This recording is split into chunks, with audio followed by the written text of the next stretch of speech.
Good evening, everybody. Welcome to the regularly scheduled Warren Town Council meeting. It is Tuesday, November 9th, 2021, and it is 6:06 p.m. If everybody would please rise, we will have Chief Roy Borges lead us in the Pledge of Allegiance.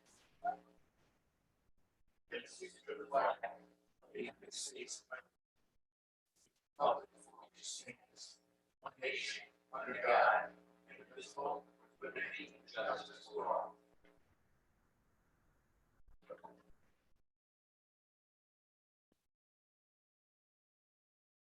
Down there, Chief Borges. Patrolman Darren Reynolds, and if the rest of the officers present would like to gather behind for all of the appropriate opportunities.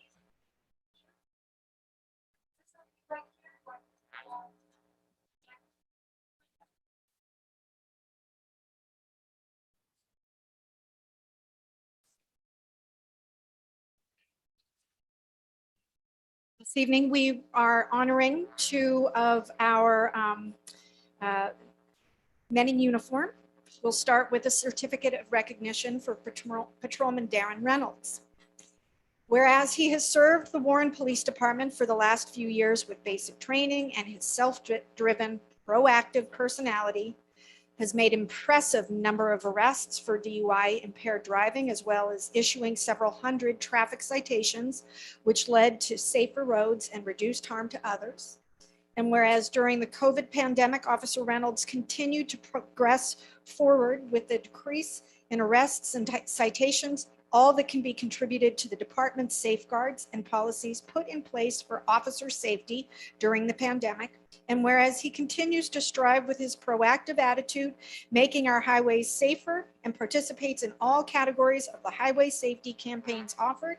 Now, therefore, we, the Warren Town Council, urge all our citizens to join with us in this expression of our appreciation to Patrolman Darren Reynolds, who has given so much to our community. And this is signed by me, Carrie Cronin, and John Hanley, Vice President, Joseph D. Pasquale, Councilman, Stephen P. Kalenda, Councilman, and P. Brant Heckard, Councilman, all join in congratulating you. So thank you. Thank you.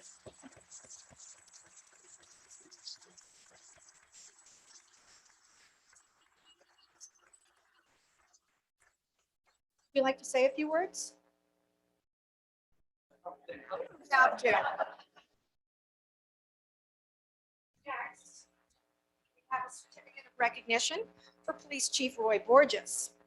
Whereas you have served the Warren Police Department for 33 years, working your way up the ranks and performed such service under the most trying conditions, and have served faithfully in countless ways, including a new evidence room, increased manpower, and you were the force behind the department's accreditation from the Rhode Island Police Accreditation Commission. And whereas the courage and sacrifice that you made for the community has backed the DEA Drug Take Back Day, supported our local recovery center, and you are a leader in Warren's first candlelight vigil.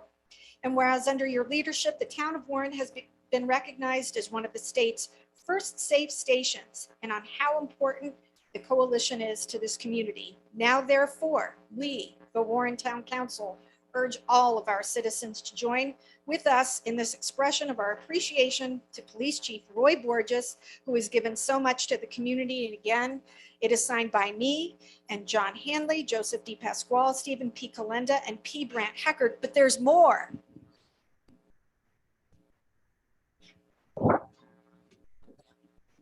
Additionally, you are receiving a Town of Warren Certificate of Appreciation.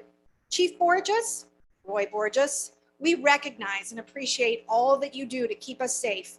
And from all of us to you, thank you. And this is signed by every member, every employee of this here building of Town Hall to show how much we appreciate you. So thank you so much.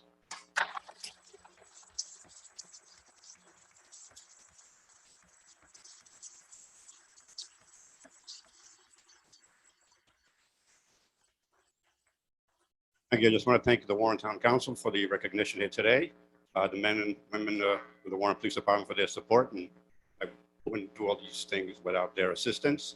And of course, and Marie Roy and Marie Orsini from the Warren Coalition for making the recognition for the recommendation for the MAT award. Thank you very much.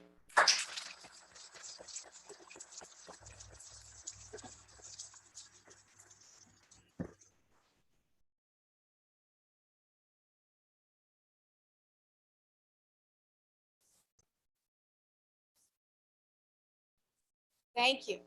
And I'm going to hand the microphone over, though I'm sure he doesn't need it, to Councilman Kalenda. I know, but I think your voice would carry.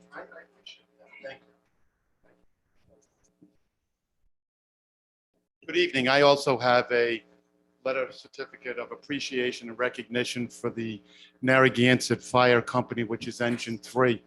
For the folks that may not realize, they are the longest serving company in the town of Warren that I am also a proud member of, that 40 years ago I also joined. And a quick backstory about Engine 3 or all the fire companies in the town of Warren. You have grandfathers, great uncles, fathers, sons, and sons of sons that joined the fire department. I see our harbor master in the front row, Eddie Cabral, who is a proud serving member of the Engine 3. His son, Adam, if you would please come forward, please, Captain Adam Cabral.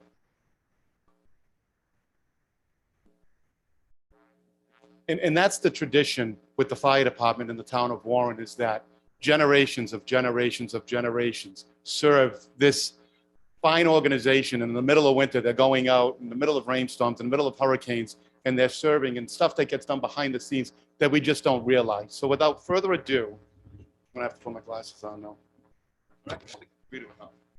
Yeah. Certificate of recognition. May it be known that the Narragansett Fire Company number 3, 175th anniversary, 1846 to 2021, is hereby awarded the certificate of recognition with the congratulations and appreciation of the Warren Town Council for 175 years of faithful, dedicated, and heroic service to the citizens of the town of Warren.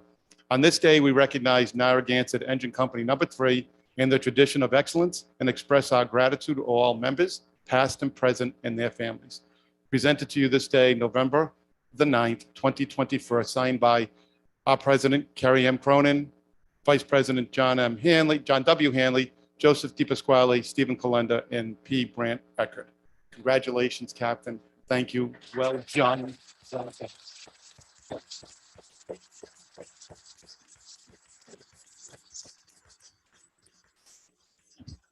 Thank you, Councilman Kalenda. Like you said, it's an honor to make it 175 years. As everybody knows, the Warren Fire Department was incorporated in 1802, so this is quite a stride for us. Thank you to Fire Chief Jimmy Souza. Thank you to all the members of the Warren Fire Department, and of course, thank you to the Town Council and of course the Town Manager. Thank you.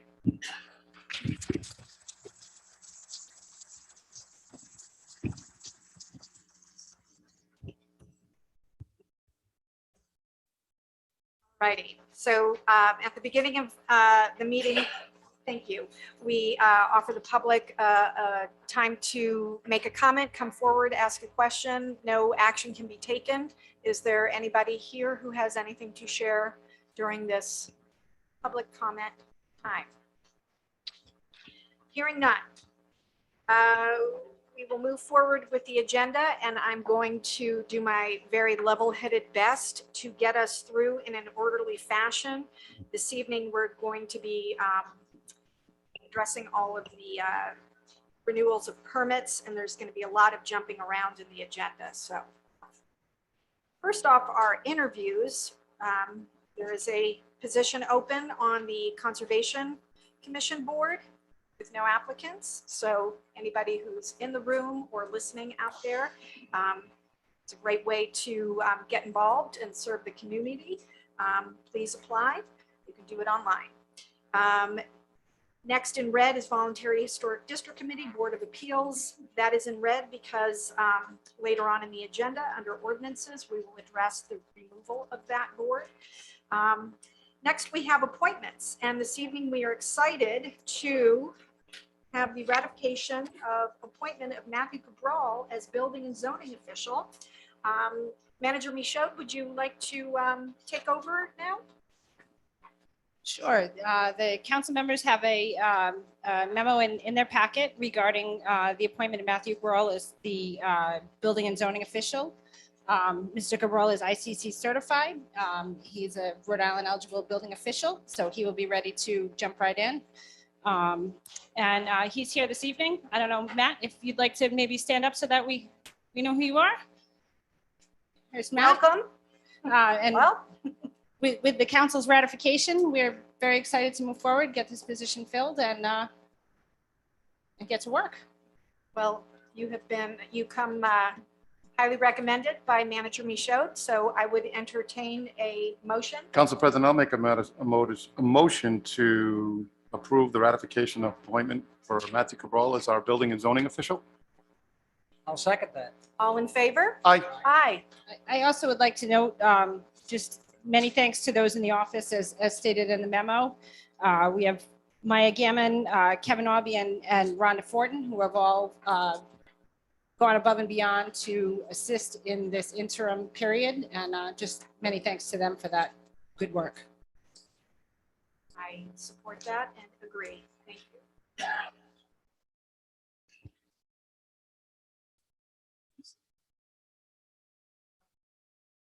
Next, we have the acceptance of minutes from the October 12th, 2021.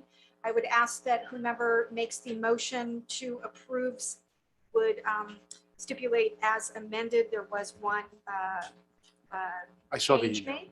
So we have a motion. I'll make a motion that we approve the minutes with the amended change from our October 12th, 2021 regular meeting minutes.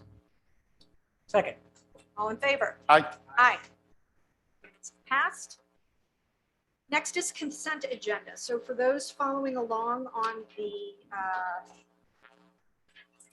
sheaf of papers here, turn to page 15. The consent agenda generally does not require any discussion unless somebody wants something pulled. This evening, given that we are doing the renewal of the vittling and alcohol licenses, I'm just going to go grouping by grouping under consent.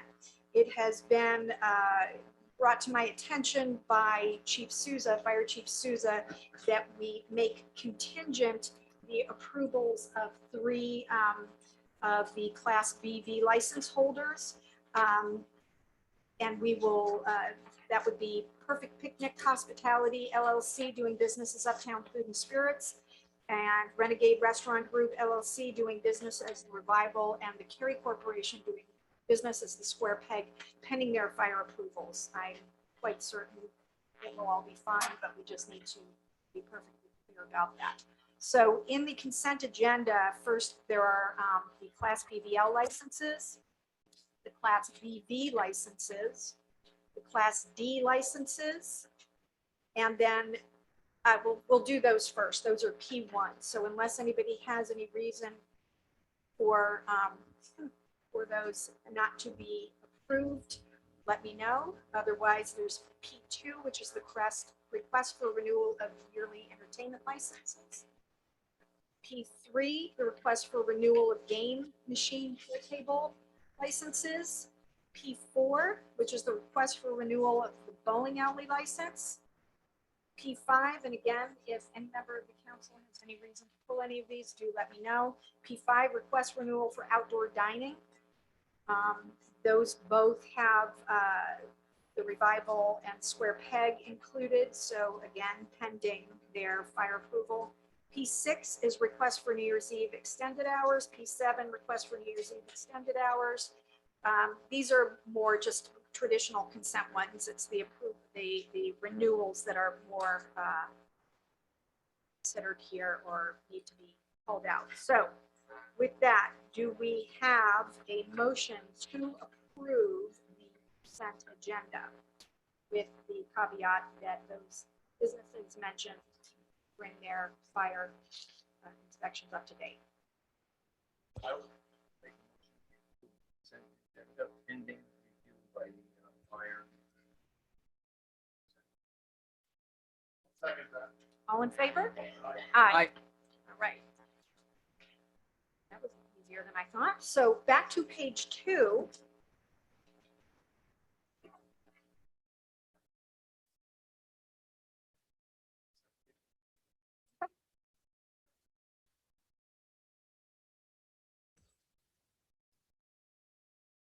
But we are for this evening, just to, in case anybody notes, Councilman DePasquale had a work conflict this evening. So we will do our best to carry on in his absence. So for the ordinances for 01, this is Chapter 10, Article 2, Harbor Regulations. I will ask the council's approval, and we'll need a motion to bring forward the harbor master item that is at the end of the agenda so that we can address all at one time. Do I have a motion? I'll make a motion, we move the harbor master's agenda item up to this section that we're at now. Second. All in favor? Aye. Aye. Okay, so we have our harbor master Ed Cabral here who will address Chapter 10, Article 2, Harbor Regulations. These are updates to the ordinances that are required so that the Harbor Commission can move forward with their harbor management plan. Mr. Cabral. Thank you, President Cronin. Yes, so there are 6 ordinances in front of you. 5 of them are changes to current ordinances that we have on the books. And the last one is a new ordinance that was never put in. As you said, for the past several years, actually, we've been working with CRMC to get a renewed harbor management plan. So we have an application in front of them. Our current one is extended until June of 2022. So we're trying to get all this in order so we can get that application approved and get the new harbor management plan in place. So going through that process, it was recommended by Kevin Cute from CRMC, who is here in the audience, that we address these ordinances and get them on the books to move that application forward. So I will just kind of go through the marking in red. So in section 10-22, obstruction of channels, fairways, and berthing space, restrictions, the red is restrictions for operating in shallow waters. So there's new language. No vessel shall be operated in areas where significant shallow water habitat is identified in a manner that could cause physical destruction of such habitat. Will this be marked or signed? How would a novice boater know? No, it would just be a situation where you would have a circumstance where somebody might be operating to go around and identify each shallow water area and habitat. Something beyond our means. So Okay. I'll leave that up to CRMC if they clarify how they can identify. Okay. And if I neglected to state this at the beginning, this is the first reading of this ordinance. So upon its approval or editing, it will go on to next month for second reading. Section 10-23, swimming, and added towing of persons. A will remain the same, that swimming is prohibited in all designated channels and fairways and mooring fields, but B is an addition. Towing of persons on water skis, surfboards, or similar devices is prohibited within any mooring field. It seems to make good sense for Correct. safety It's- purposes. Correct. We just did not have that included in existing ordinance. And I would imagine this is consistent with other harbor management plans and other That's communities. Okay. And just to be clear, what is a fairway? I've asked a few people and I get the golf answer. That is not what this is. So channels, fairways, so fairways, dock areas. Okay. Open water areas.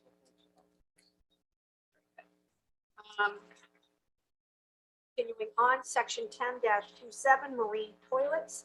In subsection C, all mooring areas shall be adequately serviced by, in red, accessible and operational pump out facilities, which shall be maintained and kept in working order by the harbor master's office. So any pump out station on any body of water in the town is overseen by your office. Yes, correct. We have our pump out station at the town wharf.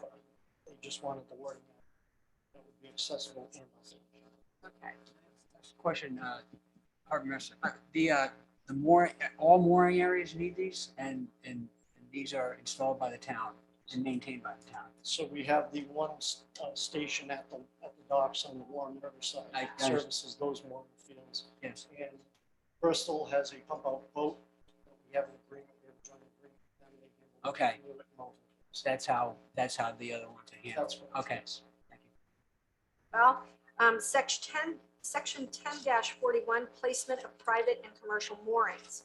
So in subsection D, there's additional language, and no mooring shall be placed, language which would allow the vessel upon said mooring to come within 50 feet of any shoreside structure. All docks adjacent to or within mooring fields will maintain a 50-foot radius around them in which no moorings can be established.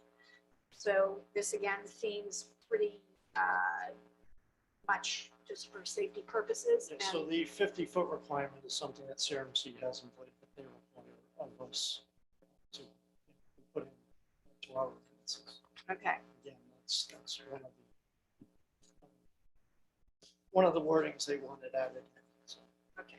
part So of their regulations. So it's just extending that the requirement a bit. So we match up with their requirements. Their regulations. So none of the language we have here in red that is being added into this ordinance is something that is unique to us. No. it Okay. isn't. On the next page, under section 10-50, mooring location in subsection C, there shall be no commercial for-profit moorings located in federal navigational projects. Again, what is a federal navigational So project? we don't have any here in the town, but it's just something that we need to have in our ordinance. It should be one established. Okay, Excuse me, before you get going on that, I'm Yes. sorry to jump in. that's okay. It's not an issue in the town of Warren, but it has been an issue in other communities that have federal channels in their harbor areas.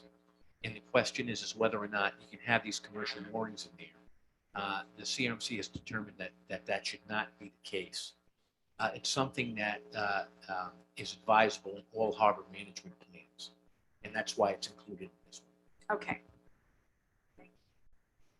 And let's see here. Finally, we have section 10-58 outhauls. This is now an additional section. And it reads, except as provided below, an outhaul is or the grammar here is a little wonky, but an outhaul are to be permitted to the contiguous waterfront property owner in accordance with Rhode Island Coastal Resources Management Program regulations. Up to 2 outhauls may be allowed per waterfront property. However, outhauls are not permitted on properties which contain recreational boating facility. Any person pursuing to install an outhaul must first appear before the Warren Harbor Commission to ensure that permits are issued only consistent with the Warren Harbor Management Plan, as well as all applicable CRMC regulations. The CRMC retains the authority to revoke any permits issued by the town of Warren if it finds that such permit conflicts with the RICRMP. From November 15th to April 15th, when a boat is not being secured by the device on an annual basis, the outhaul cabling system shall be removed. Outhauls may be grandfathered in their current location upon an annual harbor master documentation that such outhauls have been in continuous use at such location since 2004. And the contiguous property owner agreed in writing to such. However, such grandfathering is extinguished whenever a recreational boating facility is approved at that location. It's a mouthful. Okay. Ed, what's an outhaul? Is that when you get the cable to pull the boat out into the, and then pull it back That's in? it, yeah, Okay. so that's a 2 point, so we have it on definitions, we just never do. Yeah. And again, most of this language is out of CMC's red book. It's- So is this a Something copy they- and paste? So they require us to allow this. Okay. So most of this is just taken away from their work. Yes, what's considered a recreational boating facility? A dock. Just a dock. A dock. And the permit that is required to have an outhaul, does the Harbor Commission address those? So again, this is new. This is not something they've addressed. up So in- that will be That another, will be something they will have to address in the future. to And have a If cost. anybody does, wish to have one, have to go before the Harbor Commission so that the Harbor Commission can review what the plan is, ensure that there is no dock on the property, make sure it does comply with CRMC and town ordinances. So nobody is using an outhaul system Oh, right there are now? outholes, yes. But So this- they're again, just- We've just never had moments. Okay. Any other questions for No. these? So I'm sorry, is this a copy and paste, this section 1058, the outhauls? Not entirely, just Not entirely? some of it's been curtailed to just a warrant as far as the Harbor Management Commission review, things like that. But most of that language comes right out of CRMC. Okay, we could maybe before the next meeting, just work on a little bit of this language so it flows a little bit better. It's a little, Well, the is/are depends if you're using it as plural or singular, so that kind of makes. but then the and anyways, we Yeah. don't need to discuss the grammar right now, but we can work on that and make it work better. So are there any questions on any of this? I will make a motion, we move the changes to Chapter 10, Article 2, Harbor Regulations, pass it for second reading. I'll second that. Okay, so we have a motion and a second to pass this on to a second reading. All in favor? Aye. Righty. So next, we're going to take the Harbor Master agenda item, discussion and action regarding mooring field 7, and this is a boundary line change. So Harbor Master Cabral will explain what the reason is for doing this. We do have had a few letters in opposition to this. I'd like to get some clarity on what exactly doing this would mean to the surrounding neighbors, what the impacts of it would be. So I'll let you do your best to explain it because I'm not sure I could. Okay, so in your packets, you have a map that defines mooring field 7, which is out off in Mount Hope Bay, off the Tuisset shoreline. And there was a dock application that came before the Harbor Commission. And during the review of that process, in that review process, it was brought to light that the existing mooring field coordinates for the boundary markers had an open end at the eastern end. And that became problematic because the mooring field is supposed to be enclosed. So through several meetings and discussions back and forth, Kevin Cute of CRMC, I have created the proposed map, which you'll see in the purple line. The red line is what the existing coordinates display. As you can see, way out, there's an F7 way out beyond everything else. That's marker E. So that coordinate was way out of bounds. It didn't belong out there. So I've created a mooring field. One of the issues was also that we wanted to encompass all the existing moorings. We didn't want to impact anybody who had an existing mooring. So the new boundary line encompasses all the existing moorings and it closes in that mooring field. So everything's good. So this increases or decreases the mooring field? It somewhat increases the area, but not by much, just enough to encompass the existing moorings that are on there. And would any of the moorings have to be moved? No. And if the CRMC approves the dock, it would not impact the mooring or the placement of the moorings? So again, the dock proposal that's still in front of CRMC was what brought this to light, because the CRMC had them come before the applicants come before the Harbor Commission. At that time, our existing boundary line was much further out. So there was no objection by the Harbor Commission for that dock because it wasn't going to impact the mooring field. There's been a revised application put in through, and I'll let the applicant speak to that. I believe they're here with their attorney. And there's also an attorney here for the opposition side, for the dock part of it. But that was just the process that brought to light that this mooring field was not what it should have been. It wasn't So enclosed. it was not open. enclosed, correct, had an open end to it. It's just, it wasn't done properly as far as the coordinates. So the new coordinates enclose it. The new boundary will actually come within, it's supposed to be a 50-foot buffer between the boundary line and docks. That new dock, as it's proposed, would come within the new boundary. So again, I think the revised application will probably end up in front of the Harbor Commission again to review that part of it. But that's not what we're here for tonight. I'm here just to kind of get I have to get the council to approve the amended mooring field lines from CRMC with that amendment. So again, this is all an effort to get our application for the harbor management plan. And this is part of that. Okay. Let's have questions from the council. Councilman Hefford? So you're not moving this. No, this, as you can see on the eastern end, yes, there's a little bit of extension there, but that was to encompass the moorings that were out in that So area. the objection is that the mooring field and that would affect people's access to shore. So that's. It's being moved, the line would be moved further in towards the shore to a point. Yes. But it still meets the 50-foot buffer that CRMC requires. So any boundary of a mooring field has to be at least 50 feet from the shore. But moorings would not have to be moved. So Right, that's no right. existing mooring would be affected by this change. Councilman Collins? Patiently waiting my turn. Yeah, I just have a few questions.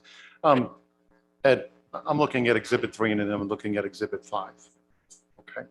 You don't have them in front of you? The maps? I have the maps. I don't. Okay. Exhibits. All right, so we'll start with this one. Map, this is what you guys have in my packet for Exhibit 3. These two red lines, what do they indicate? Is that the mooring field boundaries? Red lines are the existing, that's the existing. That's the existing boundaries. Okay. And then on this one, there's two white lines and a red line. And it's got a couple of docks here, one at 128, which looks like it's beyond one of the white lines. Is that the beginning of the boundary? I don't know. You want to take it?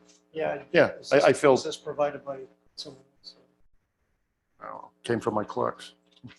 This is the map that we were provided that was in our packet. So this is what. So this the was just- information that Yeah, we've this been is. going on. No, this is, I just got this from, it was on. it was Right, here. but that Yeah. was a letter that had come in with attachments, but this particular map here Okay, is the so- one that we've been sort of going off. Yeah. Are you familiar with that map? Sorry, I knocked it off. Just Yep. trying to, Sorry. All right, so I'm just trying to wrap my head around what did CRMC do when the dock permit went before them? They noticed we had an open-ended mooring field. it was actually when the Harbor Management Commission here. They noticed there was, reviewed the application, and through that process, it was brought to light by one of the attorneys that, we have an open-ended mooring field. yes, one of the coordinates was out of position Okay. compared to what the image in the harbor management plan that exists shown. And you're here before it to bring it to our knowledge that we need to rectify that. That's correct. Okay, all right, that's it, thank you.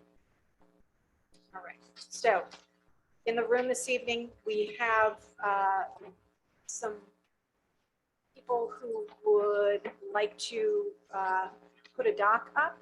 And then we have some people who are here who would prefer that the dock not go up.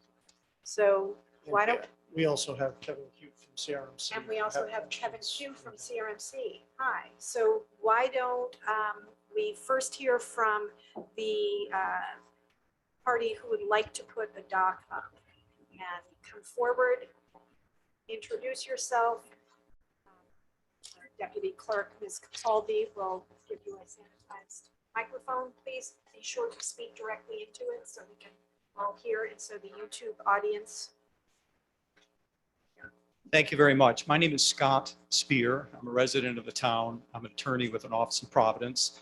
And I represent Pat LeBeau, Megan Rawson, Paul and Christine Grady. These are two families that have decided to be more efficient with docks and create a shared dock rather than each of them having one. They're going to just have one dock down at Twisted Point.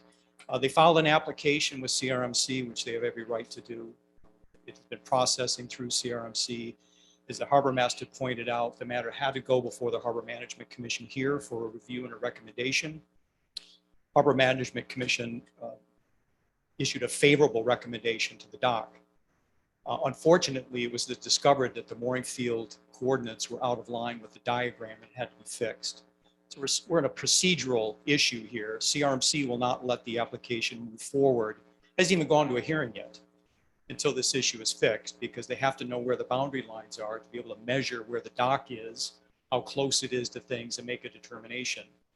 The Harbor Master Commission, the Harbor Management Commission, was good enough to allow us and the next door neighbors that are vehemently opposed to the dock to attend their meeting when they discussed the new coordinates.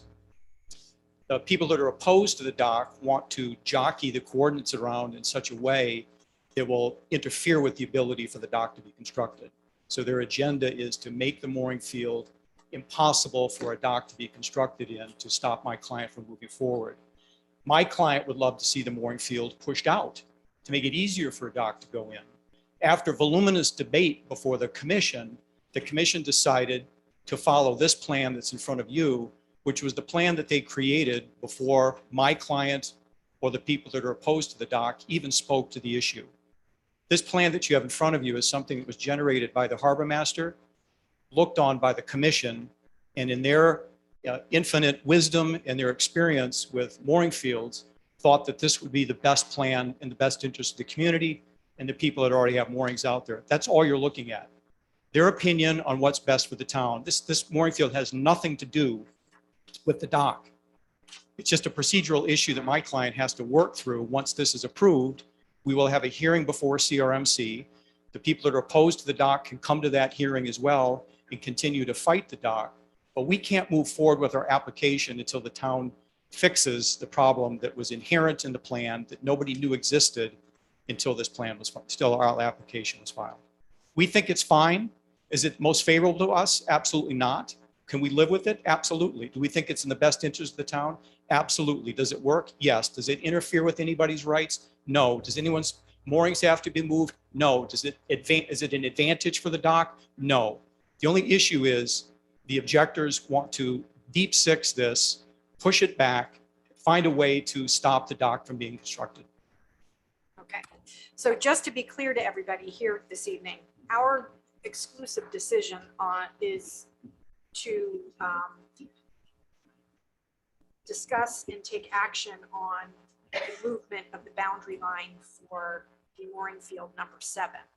We do not decide who gets a dock and who doesn't get a dock.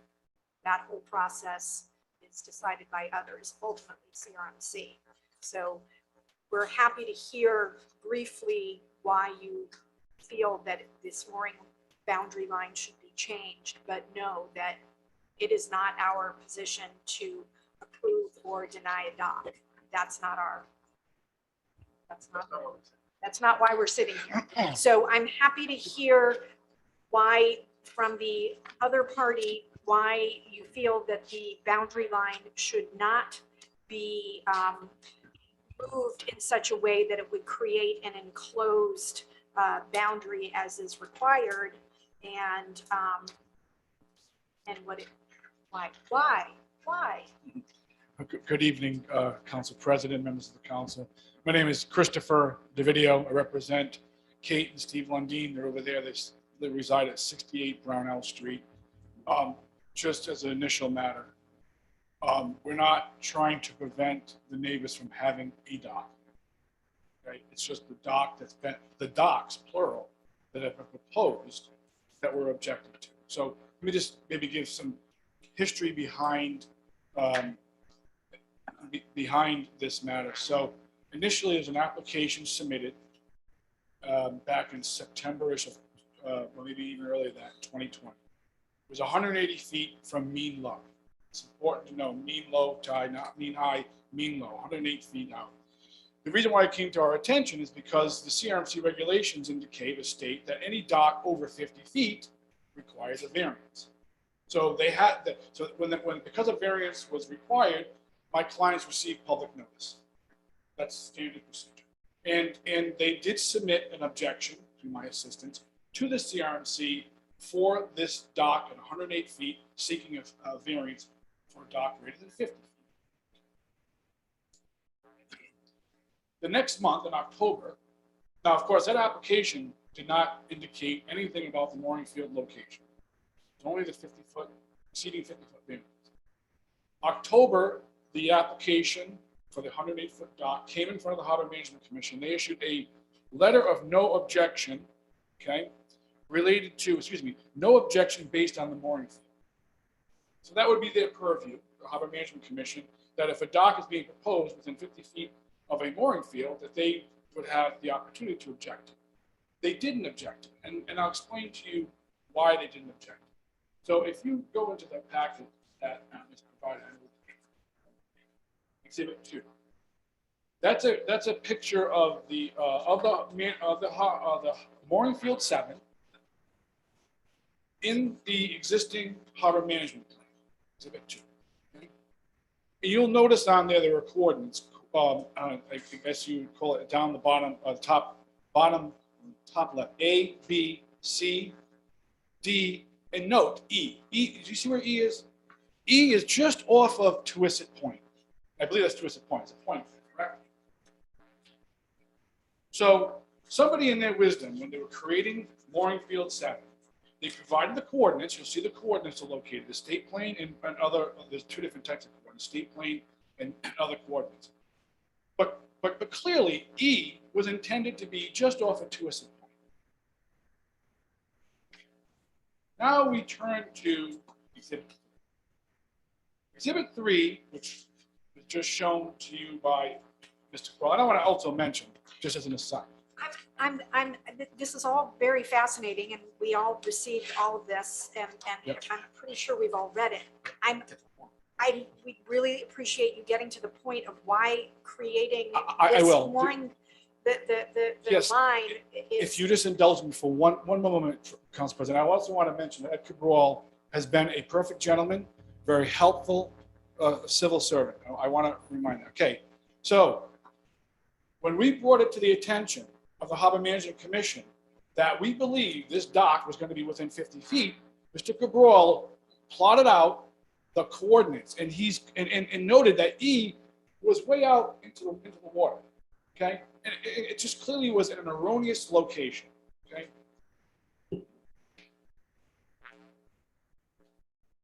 If you go to Exhibit 7, Exhibit 5, you're wondering where that came from. Okay. That white line, okay, was generated by my office. Okay. You see where the red line goes out to coordinate E, it clearly doesn't belong there. What Mr. Cabral had initially presented to the Harbor Management Commission was this, just intuitively didn't make sense. It didn't even match up with what was shown in the Harbor Management Plan. So there's no question about where coordinate A, B, C, and D is. And I approximated where coordinate E is, based on, I said it was just off of Tuisset Point.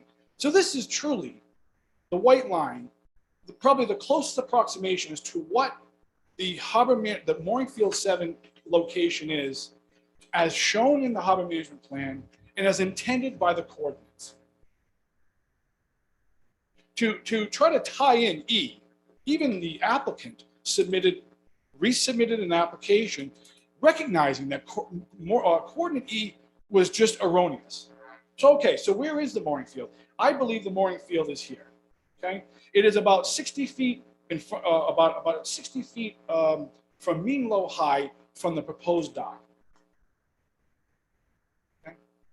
The plan that's in front of you, submitted, approved by the Harbor Management Commission, and provided by Mr. Cabral, puts that mooring field not 60 feet off of mean low, over 100 feet. And I'll tell you why it goes over 100 feet. Because their dock is at least 75 feet from mean low. They had to submit a new application. Okay, but I don't understand why it matters if it's much bigger or much smaller. Well, we're gonna get to that point. If nobody's moorings have to be moved, and if the application for the dock doesn't come before us anyway, it doesn't, I So don't that understand the connection. shoreline mooring, the shoreline boundary, okay, the existing shoreline boundary Yeah. is now being proposed to be pushed further offshore. Okay, now my clients live next door. They have an application in for a mooring. That means that their mooring, instead of being within 60 feet of the shore, is now 128 feet out off the shore. They have to go further to access their mooring when they put an application in. So They can get an outhaul. We just approved it. No, I'm sorry. I don't mean to be rude, but it is my understanding, as we asked and the, I'm different. that the moorings are not going to move. No, the shoreline mooring boundary where it exists today is being pushed further offshore pursuant to the new coordinates that Mr. Cabral is providing. That's all. So this is being pushed out. This is the push out. Correct. The one that you're showing, I'm showing that. Exhibit 5 Yep. is, Where I think the mooring field is today. And what Mr. Cabral is proposing is pushing that mooring field, or shoreline mooring field, further out. Now, that makes my client have to go out further to place her mooring, number one. Number two, if you notice that mooring line, You can keep going, we're listening. They're multitasking. if you notice where that new shoreside mooring boundary is, it's just coming to the terminus of the proposed dock. There's a green line. You see that green line? Yes. yeah, I There's see a it. green line. That mooring field, the shoreside mooring field line is just clipping the front end of the proposed dock. It wasn't there before. It was further in. So now my clients have to go out further to place their mooring because the mooring field is being pushed further offshore. And oh, by the way, it's interesting you asked this question. What's a fairway? It's an area between a dock and open water. How does my client or kids go up the shoreline? They've got to go into the mooring field to get around their dock. That's not fair. And again, they're not trying to deep six them to have a dock. By the way, not everyone can have a dock. You have a right to seek the privilege from CRMC to get a dock, but not everyone has the right to have a dock. So the question is that this mooring field being pushed further out, being just designed to accommodate this proposed dock, is to the detriment of my clients. That's what we're trying to reflect here. That's why I had to go through the steps of the counterintuitive map that was shown. That, by the way, no one would have known about this harbor management boundary line error except for us. CRMC didn't know about it. The Harbor Management Commission didn't know about it. And we know the applicant, it's in your packet, in their variance, they're recognizing that their dock will be within the 50 foot of the mooring field. They've asked for a variance for that. That it underscores and proves that what I'm explaining to you is accurate. Where that mooring field line is where I've showed it to you in Exhibit 3, is the best approximation of where it is, and it's being moved out. I have a question. So the old location where they thought it was, that would mean that we had 1, 2, 3, 4, 5 moorings outside the mooring field, correct? Which is- I don't know. Well, no, because I'm looking at the map that was provided to us by the harbor master. Yes. Shows the red as what was assumed and the purple where it's going to be. There's 1, 2, 3, 4, at least 4 moorings that were outside of what the wrong mooring field was. So I don't think that we would have 4 moorings in the wrong place. In other words, the original, the red line had 4 moorings outside the mooring field. Is that above That's point what I'm F7? seeing here on this map. That's Above what point F7? M142, M13, M26 are all outside this original red line where it was assumed the mooring field was, which means all of these moorings would have been outside the mooring field. M26. M20, M30. M142, M13. Yes, right. So right. those were all not in the mooring field? Well, because do you see how he drew the mooring field? He's got this parallelogram, and then he's got the shoot off to D.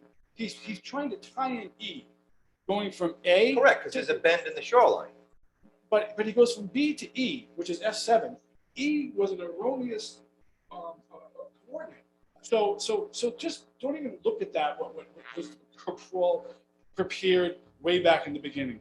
It did not make any sense. If you look at the harbor management plan and the mooring field layout in the harbor management plan, you'll see what the mooring field should have been. E's not way out there in the middle of the ocean. And when you bring E in close to the shore, you are able to capture all those moorings in there. So that drawing that was presented, Mr. Well, I get it. He just said, I'm going to plot the coordinates as they're shown in the harbor management. But you have to look outside the box. Hey, how could E be way out there? It doesn't show that in the harbor management plan. And that's why I generated Exhibit 5, which is the most intuitive way to look at where the mooring field bound is. And in the end, now that whether my rendition or his rendition of the mooring field, no moorings will be outside of the mooring field. Right, but what I'm saying is the assumed mooring field, the inaccurate one, we have all those moorings that are outside of it. Yeah, again, further evidence that it was not the proper way to depict the mooring field setting. It made no sense. Or further evidence that they were intended to be in the mooring Correct. field. Correct. And the line was wrong. Correct. And I'm looking at your direction. Yours isn't really, you're not following the coast. You extended yours out past Tuisset Point before you shot back in to point D, which the rest of it is fairly consistent on the space from the shore to the white line on your picture. Now, one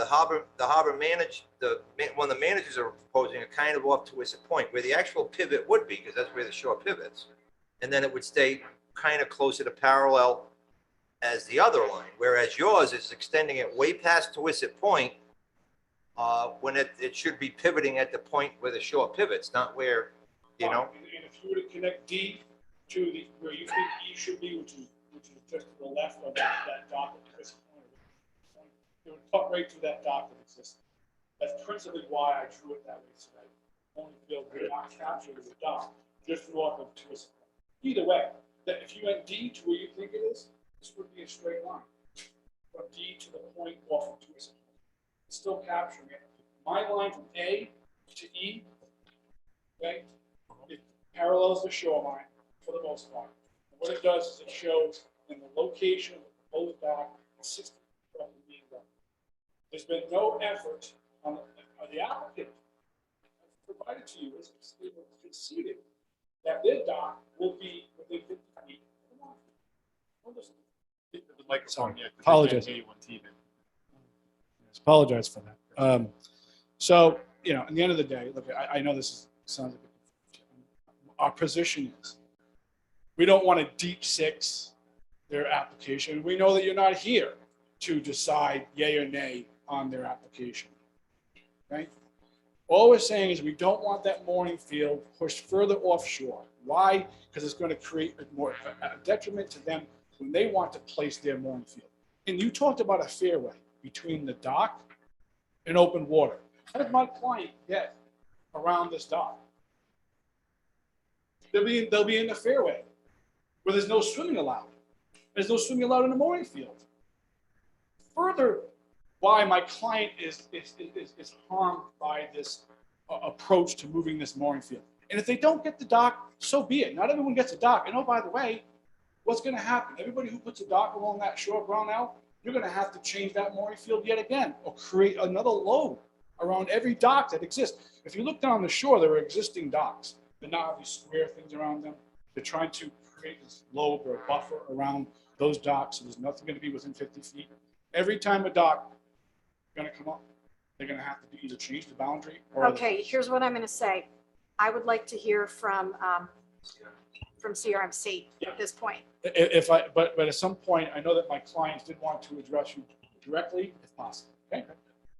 Oh, okay. Well, we're going to hear from Sure. CRMC. We've got a long night ahead of it. please do come forward.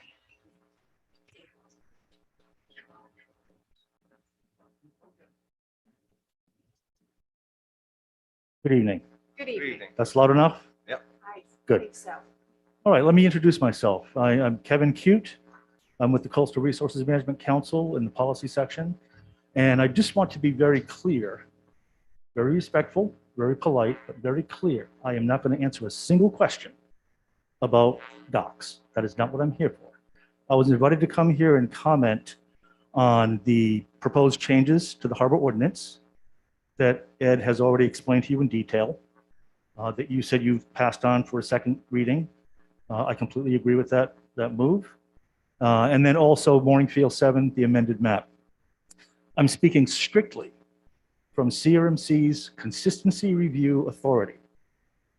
Your harbor management plan, every element in the plan, every map in the plan, every ordinance in the plan has to be reviewed by CRMC and found to be consistent with our requirements.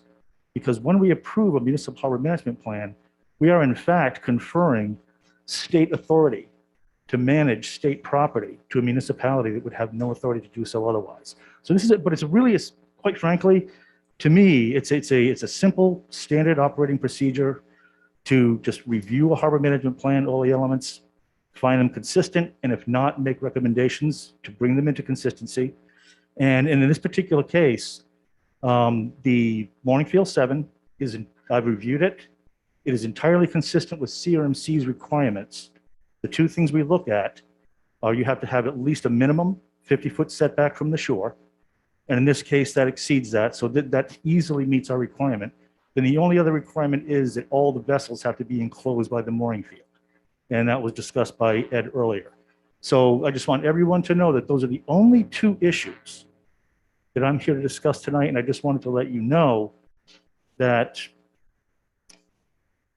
I think you should absolutely feel comfortable in your second reading if you're so moved to adopt the changes, the proposed changes in the harbor management plan, the ordinance, the map, and then knowing what I'm telling you now, it's already consistent with our requirements that when the council decides, if you do, to adopt these changes at your second reading, it's essentially going to be a rubber stamp by CRMC because you already know I'm telling you that this is consistent with our requirements. And I have every intention of recommending it for a full 5-year approval when you finally make your decision regarding the adoption of these proposed changes. And that's really all I have to say tonight. So does this mean that the map, as our harbor master has amended here, which is now, we've got red lines and purple lines, and it appears to be slightly different than the map that has been provided by those who oppose the dock, which you're not commenting on. Correct. Which are, how different are these two maps? I Do you haven't, have an opinion? I don't have an opinion. I don't want to have an opinion. And I'm telling you, I'm not going to have an opinion. Okay, That the municipality is responsible for proposing harbor mooring fields. I'm not an attorney, not a client, because we are conferring the municipality the authority to manage state property. I'm not an attorney, not a client. And so I reviewed, and I will only review the map that's been handed to me by the town of Warren. so it It's is, really that straightforward. so we could, in fact, approve the map this evening as our harbor master has presented to us. We could approve those edits. It could end up in front of you when you review the entire harbor management plan, and you may say that doesn't work for us. You need to move it around this way or that way. As presented to me, Yep. I've found this new version of Mooring Field 7 to be consistent with CRMC's requirements. And that was just going to be my follow-up. So you're telling me, or the council, that it is consistent with the standard for CRMC? Yes, I am. Perfect. Thank you. It's not a second reading, actually, asked to adopt this. Oh, I see. Oh, okay, No, okay. yeah, I the ordinance misunderstood. was the first reading. So This So is, you take this, Yeah. okay. This is Yeah, second. then in that case, thank you for pointing that out. Then I'll reemphasize. Yes, I have found everything that Ed has done in terms of the ordinance, the language in the ordinance, and the Mooring Field 7 map yes, I am prepared right now to recommend those for full approval. That's CRMC. What I would really love to see is an overlay of the two maps minus the old lines that are incorrect and don't close, and the one that's here in Exhibit 5 that also has, you know, multiple lines. I'd like to see the overlay and understand how different they are, because it's, Yeah, I kind of have a good grasp on this. If we're looking at the two maps for the people that can't see it, biggest difference is where the point E's are. But if you see the one that our Harbor Management Commission proposed, that's pretty much parallel with the shore. The other one proposed by the attorney, it's not parallel. It tends to tighten up as you get towards the point. So it's on an angle. It's not running parallel with the shore, and that's because of the positioning of D from being closer towards the point and further in towards the, you know, as he came out here, it brought it further into the shore. But that's pretty consistent. This clearly is not. That starts to pinch down. That's the business scale. 1,000 feet. So it probably pinches down by, I would say, 50 feet closer to the shore at the point than where it originates over here, the main parallel plot. yeah, this is way farther away Correct. here. But if you took a mean distance off of the shore, that line is not parallel. Map that is presented by the harbor master is pushed out on Right, but shore. but it appears that it's much more parallel with the shore instead of pinching down as you get towards. But I think the issue is how far out it is as compared to what can be presented. Correct. It's a difference of. Might be a little more than that, judging by the scale. But yeah, so it's you know, the line proposed by the harbor management makes more sense to me because that kind of parallels the shore, whereas the one that I guess you would call the objectors are, that doesn't parallel the shore. It's hard to see on such a large scale compared to this one. But you can clearly see where it starts to pinch down right over here as it gets to the point. Yeah. Sure, Yep. definitely. And ultimately, the moorings that are in this new, Right. that In are, other words, these were outside of the mooring field. right, and now they would be Inside the within mooring field. the mooring field, and these would not be moved. None of the Correct. moorings would have to be moved. Correct. That's why I'm thinking that the original intent, even though the moorings were wrong, these moorings where they're located, that kind of makes sense that that's where the mooring field should be. Otherwise, the mooring wouldn't have been put there. Right, right. All right, So can I just respond?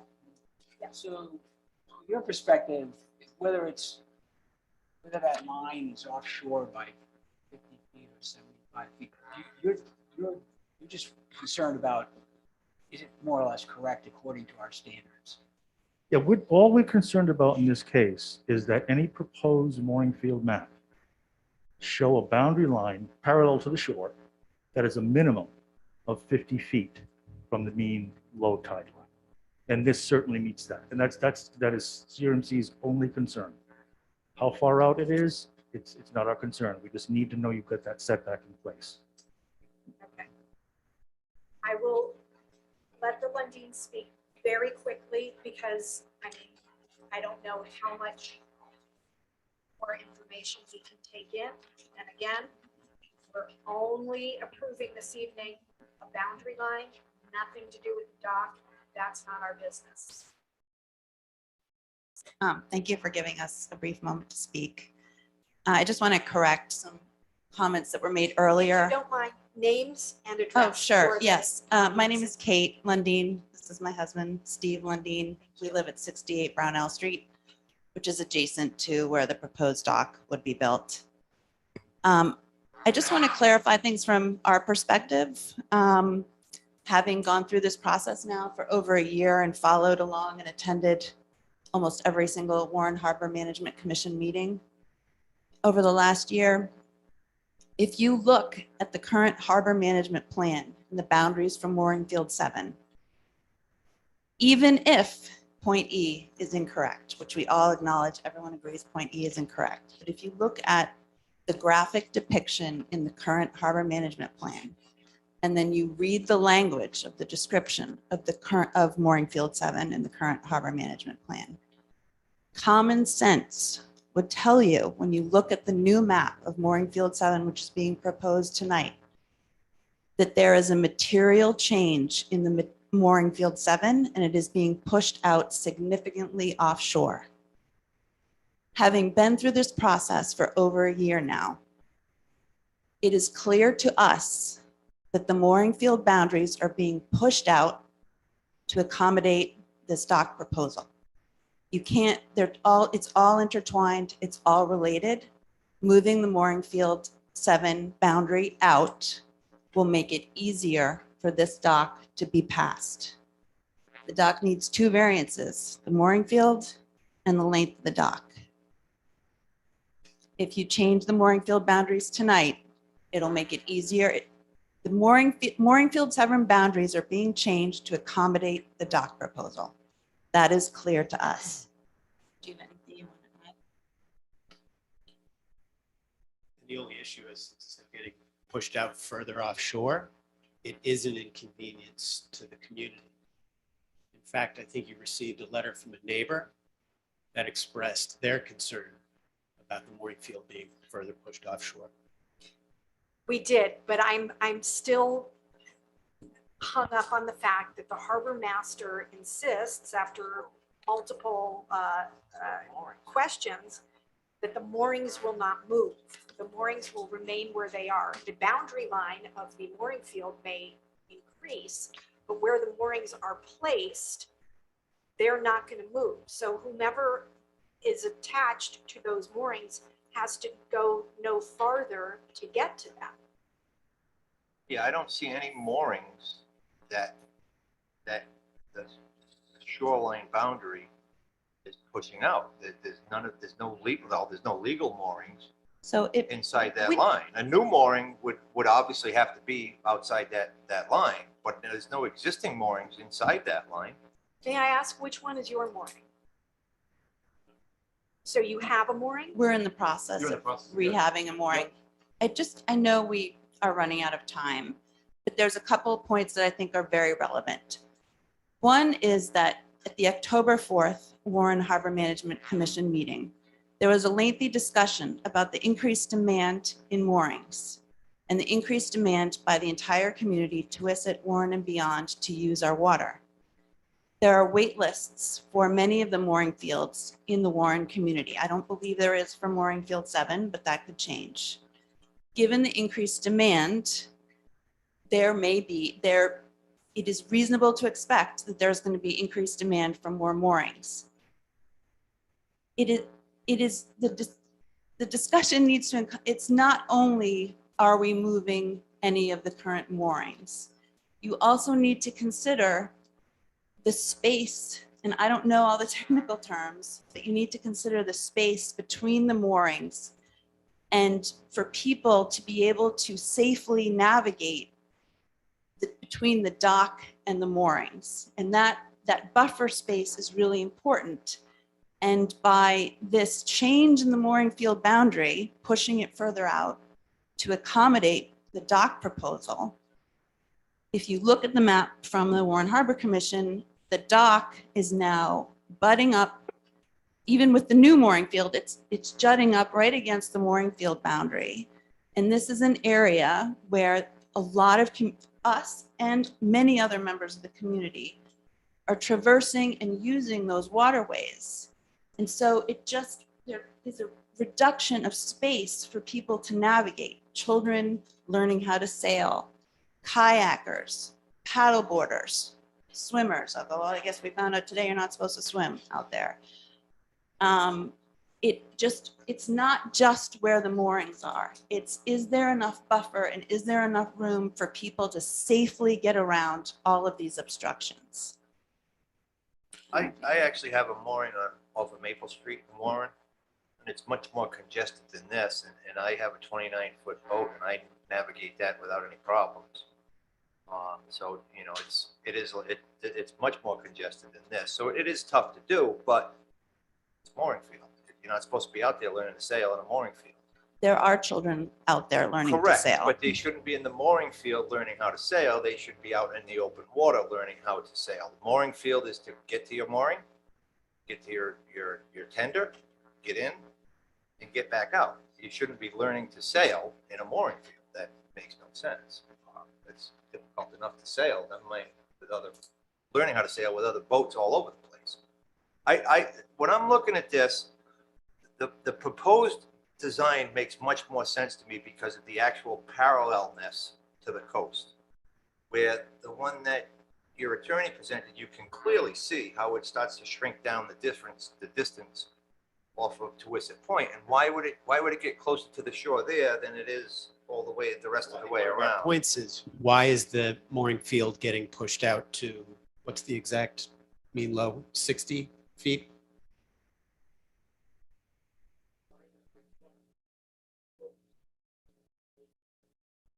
And the CRMC requirement is 50 feet. So I think the question is, why is it getting pushed so far out? And as Kate was expressing, it's for the convenience of the proposed dock. I don't know if I would make that, I wouldn't make that accusation against our harbor commission. Well, why isn't it following the minimum requirements of the CRMC? Because point A never changed, right? Everybody agrees that point A was correct in the beginning and it's correct now. So if you start with point A carved in granite, the only way you can get to a reasonable parallelness is about where point E is now. Point A, we're not arguing point A, right? Point A was always correct. It was never messed up. Correct. So A is the key point. Now, if you take that and you try to draw, even though the coast isn't perfectly straight, if you draw a parallel line from A with the coast, you're going to come up where the new E is. You're not going to come up closer to Tuisset Point. You're not going to come up further. That's where if A is where you have to start, and we know that's right, then E only makes sense where it is to keep that line parallel with the coast. Otherwise, why would you not? The guy from CRMC said he wants the line parallel with the coast. So, I mean, if A is absolutely correct, and nobody's arguing that it's not, the only way to get a parallel line with there is to the approximate location of where E is. Otherwise, it's not parallel with the coast. If you move E out towards the water more, you're not parallel. If you move it in more, as your drawing does, you're not parallel. The whole idea is to make the line parallel with the coast. So that it's fair for, Correct. it's fair for everybody along that coastline. Right. Yeah,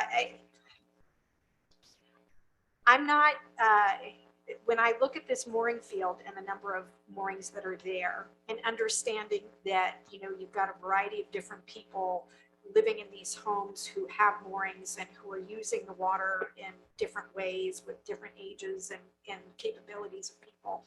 This just seems like a very well-spaced, using the 50-foot circumference required around you have to be 50 feet all the way around, correct? That's how these are placed. I mean, like Vice President Hanley says, you know, there are other mooring fields in the town that are much more highly congested. So this is not, and the way that it exists right now is, you know, perfectly adequate, safe, and appropriate given CRMC guidelines and the harbor management plan. So I'm just not feeling that there's a need to pull that in. And I really do reject the notion that there is something afoul here and that lines are being drawn to accommodate one family. We don't know what's going to happen once that dock proposal goes to CRMC. That is out of our hands. You will have every opportunity to go to those hearings and explain why this would negatively impact your quality of life if that is a consideration for approval or denial of a dock. But for us, as proposed by our harbor master, with whom we have great faith and regard, this seems to make sense. And I don't think that it is going to negatively impact people who live along that coastline and use that water. It just does not figure that way to me. CRMC is also basically signing off on it. So, Yeah. I mean, So this, if we approve this evening, the movement of these boundary lines from Mooring Field 7 as the harbor manager harbor master has proposed, that does not mean that your day is done as far as whether your neighbor puts up a dock. There's still more opportunity there, but that's just not, we're not the body to make those decisions. Thank you for your time. Thank you. Thanks, guys. Well, we're still.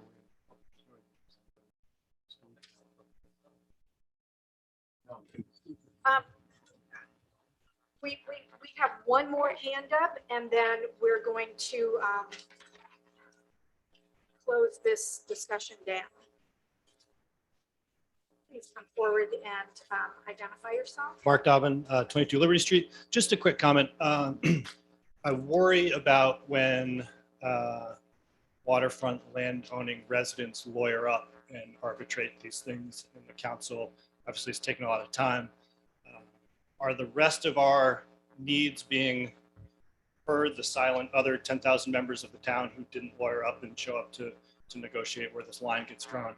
It seems to me like it's a very simple line that should be drawn based on what Harbor Master and CRMC recommend. And I would just encourage you to remember it's not just two families that are affected. It's overall, these things need to be done in ways that are logical that all of us understand.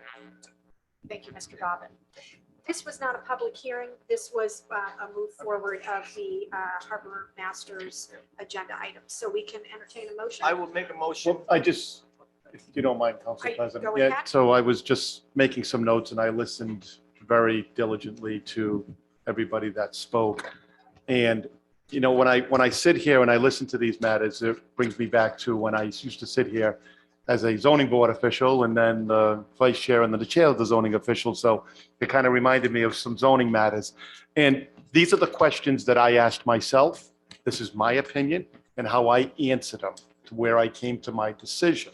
One of the questions was, do we as a council have the authority, ability, or the right to change a mooring field and their boundary lines?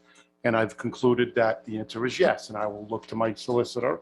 And if he's going to tell me I'm wrong, then I will dial it back. The mooring fields in the town, the 7 mooring fields in the town are found in an appendix in the harbor management plan. And in this particular instance, the harbor master and the harbor management commission is asking that the town council approve this amendment to the harbor management plan. Please correct me if I'm wrong on that. I think I'm right on the procedure, correct? So yes, you do have the authority. And then the next thing I came up with is the 50-foot minimum that CRMC, if I'm reading this correctly, again, I go back to my zoning days, that's just the minimum. We can push that line beyond that. We just can't go shorter than that. That's correct, yes. So, and then the answer to that question is also yes. And then did the harbor master exert or go beyond his authority? And I came with the conclusion of no, he followed the guidelines by what we have in ordinance, which is existing. And then when he was either partnered with CRMC or he was getting guidance from CRMC, this is where we landed.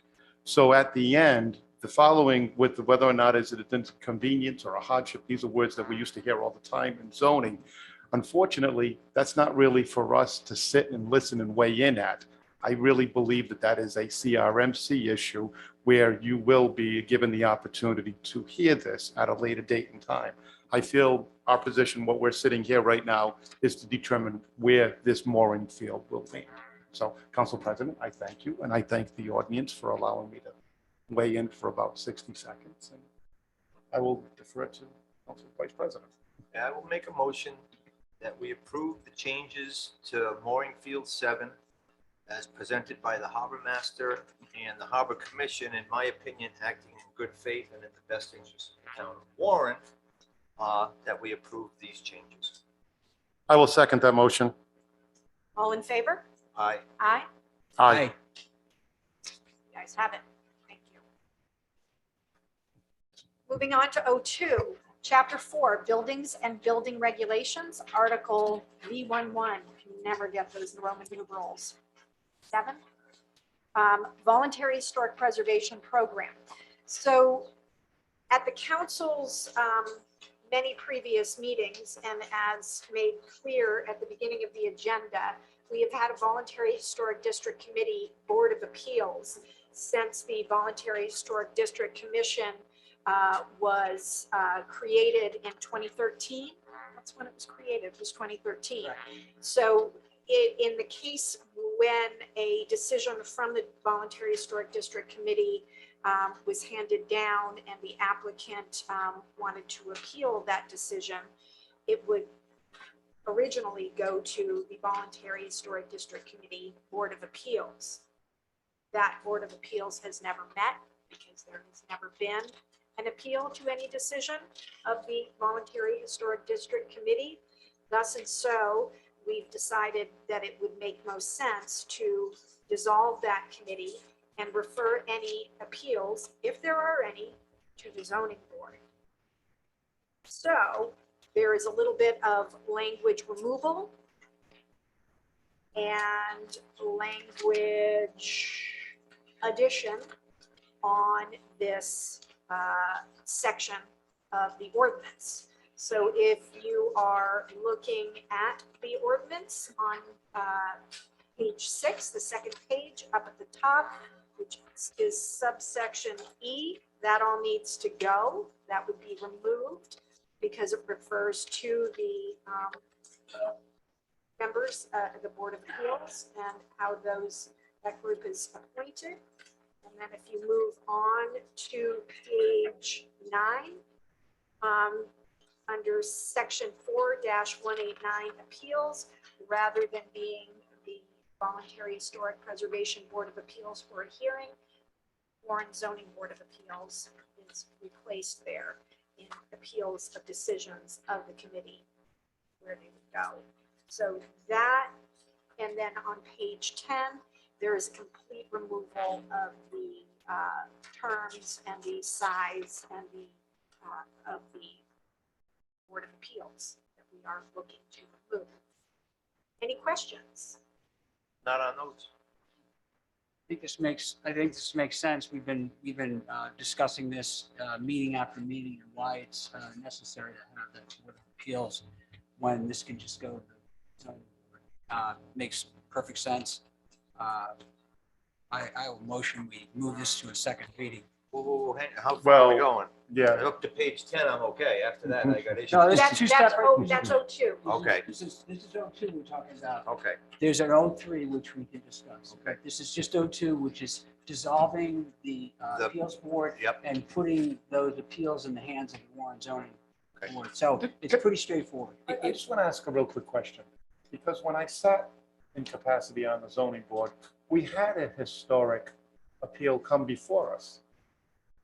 So was it because the Board of Appeals, the Historic Board of Appeals wasn't able to hear it, and that's why it landed on us? That's correct. In Okay. the original, there wasn't one. The original jurisdiction for the Board of Appeals had to do with the tax credits. And to my knowledge, there was never any appeal on the tax credit issue. But you're correct. Those appeals went to the zoning board. Okay, so we're actually just cleaning up the language and going to make it crystal clear that that's where they're going to land now. That's correct, yes. Okay. All right. Okay. I'll second Brant's motion for 02. All in favor? Aye. Aye. Alrighty, so moving on. 03 is Chapter 4, Buildings and Building Regulations, Article 2, Building Code, Division 2, Demolition of Historic Buildings. So in this article, there are some edits, removals, and then some clarifications and some additions of language. So on page 11, subsection B to section 4-34, we are removing the language that would refer the matter along with a report to the town council for a hearing set forth.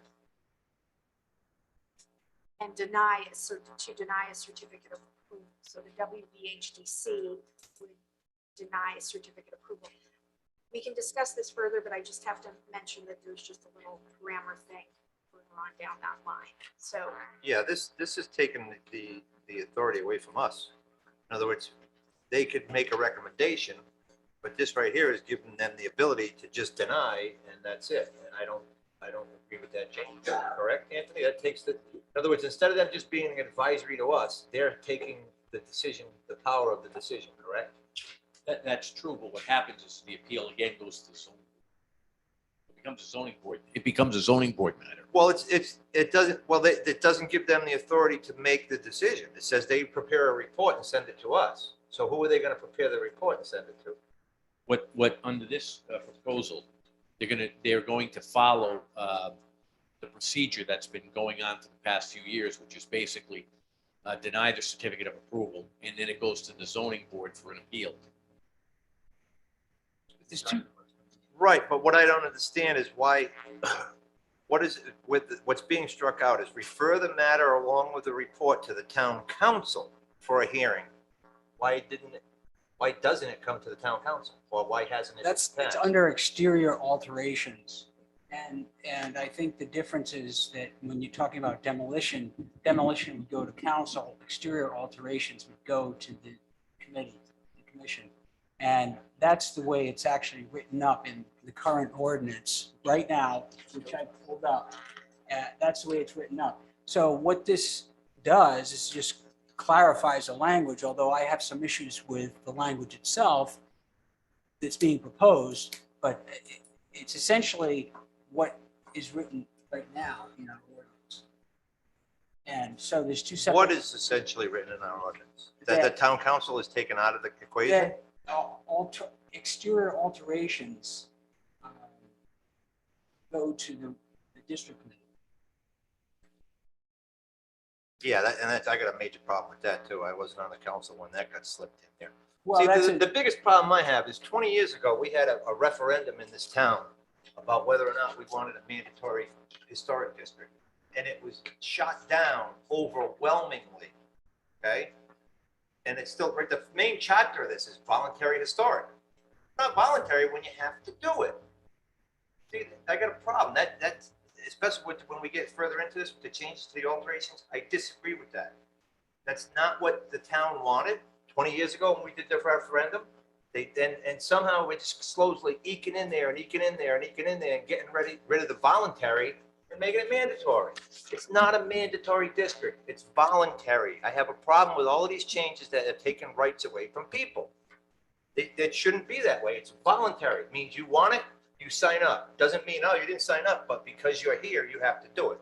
So I have issues with any changes to this that are going to make it even the slightest bit more difficult for a property owner to make changes to their building without them volunteering to be in the district. Okay, I also, by the way, there's a couple issues there that I think the council needs to talk about on a policy basis. But on page 12, I think it does need to be some changes following up on what Councilman Heckert said in section 4-35 at the top of the page, where it says in the case of the demolition,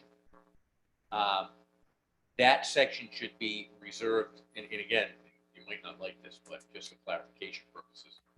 The two words at the end of the second line, alter or, should be demolished. Alter or should be deleted, not demolished. Demolished stays. And secondly, in subsection 3, again, or alter should be deleted. That would reserve section 4-35 for demolitions only. Likewise, Excuse me, in the second section, shouldn't alter stay and or demolish go?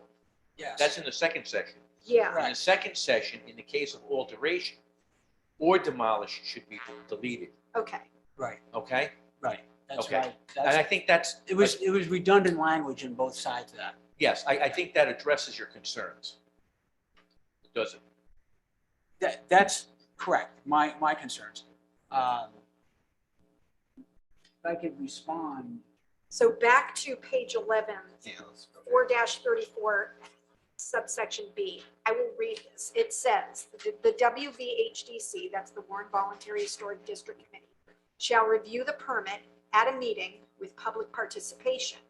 The WVHDC shall issue a certificate of approval stating that work to be performed or the proposed alterations will not affect the historic value of the principal building or structure, or deny a certificate of approval upon a finding that the work to be performed or the proposed alterations will affect the historic value of the principal building or structure within 30 days from the date of the building permit application is received by the building official.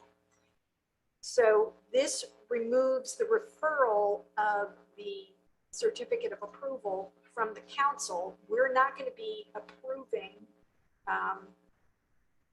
certificates, or we're not going to be involved in the certificate of approval or denial for alterations to the exteriors of homes in the So- district, Which is how it's written up in the current, which is how it is in the current ordinance. in the ordinance. So this is just to clean up language that already exists. When you in say the current ordinance. ordinance, isn't the current ordinance what we're changing where the red is getting scratched out?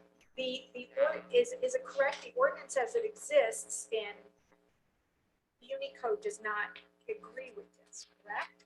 Well, under section A, it goes, the exterior alterations go to WVHDC. And yes, they're taking, those matters were never referred to council. And I think that's the issue. But didn't we end up with one before us? On council? Yeah, the building next door, didn't that end up before us on appeal? Didn't end up before zoning, it ended up before Yeah, the we council. ended up hearing something on that. But didn't it end up here after? No, with the signing? Yeah, so No, the that was zoning, with zoning. so zoning approved, yeah, I'm trying to remember mine, because I was You were, sitting on zoning and then coming here, so yeah, they're you all were kind still of on blurred together. zoning when that happened. Okay. That came to, that went So- to zoning. So right now, presently, what's been happening, Tony, is these appeals have been going to zoning, That's correct, yes. okay? And there's some language in it that if the appeal goes to zoning, the applicant or the abutters, whoever the decision is in favor of, will have the ability to appeal to Superior Court, just like anyone else that has something. I see Ben shaking his head, saying yes. Yeah. Correct, yes. So that would be the process, eliminating us from that process. Correct. Okay. So And I don't really have a problem with that. No. It's just- And neither do I, because that would just become every other avenue and the mechanism for a zoning application, which is what we've been doing in zoning for decades. Correct. Okay. Councilman Hacker? So this has been on the books, so to speak, since 2013. The fact that we almost never get appeals from the board's decisions kind of says that what's happening is working. We're eliminating your board because it never gets utilized. So I think the process is working. And yes, you could object to what's being presented tonight and not move it forward. But what exists still stay in place unless you want to, lobby for a change to that ordinance, which is a whole nother story. But what's being presented tonight is just clarifying what's already on the books, so to speak. On page 11. Correct. So the language that is being removed, and then those words, the 1, 2, 3, 4, 5 words being added, make this more clear, and there needs to be a little edit there, but that part works here on page 11. I think we all agree I'm on okay that, with page correct? 11. Hey, Yeah. just one quick question, Tony, on this section that we're talking about, section B, under 4-34. Should the language be added that the appeal would go to the zoning board? I mean, right now, it's just talking about the value of the principal building, the structure, if it affects the historic value. It just talks about the denial. It doesn't speak upon the process for appeal. If you take a look at page 13, And I understand that the other sections cover it, so if you're comfortable with the other sections covering it, then I would yes, prefer. the section 4-37 would be added, appeals. A person or persons jointly or severally agreed by a decision of the WVHDC has the right to appeal the decision to the Warren Zoning Board of Appeals. I always get a little nervous when such language like that, you have to go to another section, so maybe I'm being over concerned with my belt and suspenders approach, but if you're saying that that covers it, I'm fine. It does. Okay. All right, so we're all good with that. So if we continue on to page 12, we have section 4-35, conditions for granting a waiver to alter or demolish. So there are two sections here. There's the part that applies to demolition, and then there's the part that applies to alteration. They're basically the same language, except that in cases of demolition, a main or principal building or structure located in the Warren National Waterfront Historic District, the town council may grant a waiver to demolish a building or structure only upon finding that at least one of the following exists. So there is an opportunity and a mechanism for, if demolition is required, for us to approve it.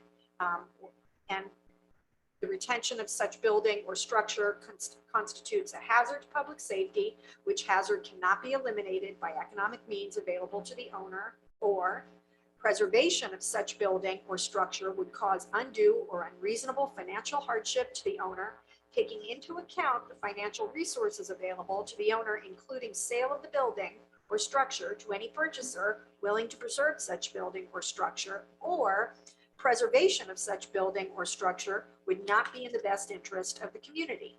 Any property owner seeking a waiver to demolish or alter, or we should get rid of or alter, right?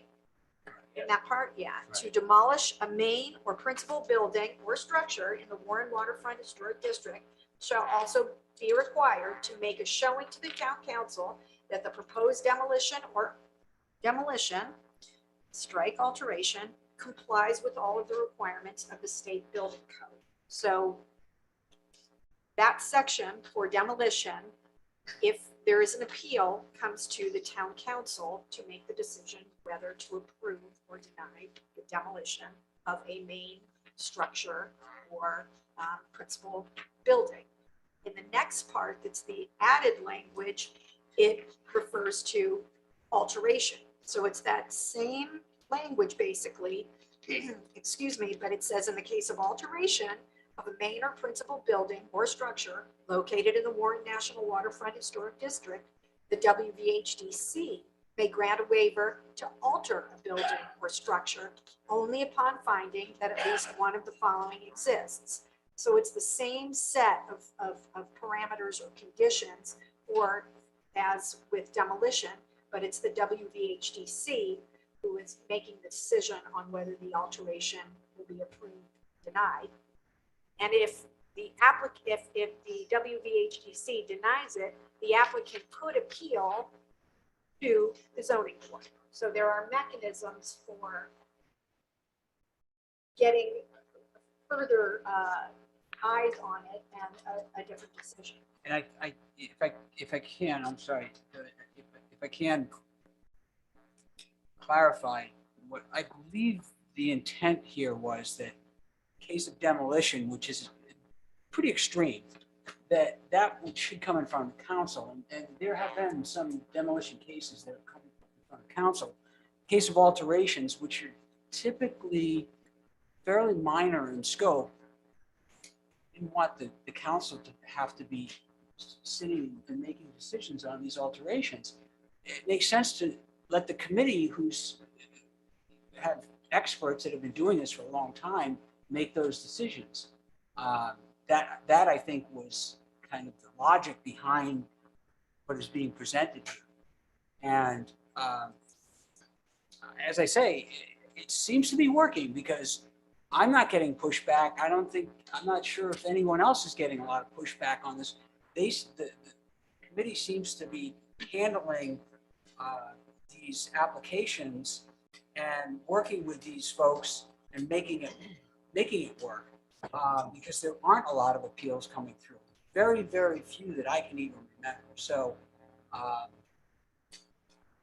don't see why we shouldn't just continue with what's here, which we will anyway if we don't go to a second reading. We still have on the books what's been in place. So Yeah, well, I can think of two right off the top of my head that were issues. One of them is the building right next door over here, and the other one is the funeral. yes. Pawtucket has a very big voluntary historic district. And they do have a demolition ordinance. So any structure that the planning commission deems significant, historically significant, or part of that, does go to the planning commission.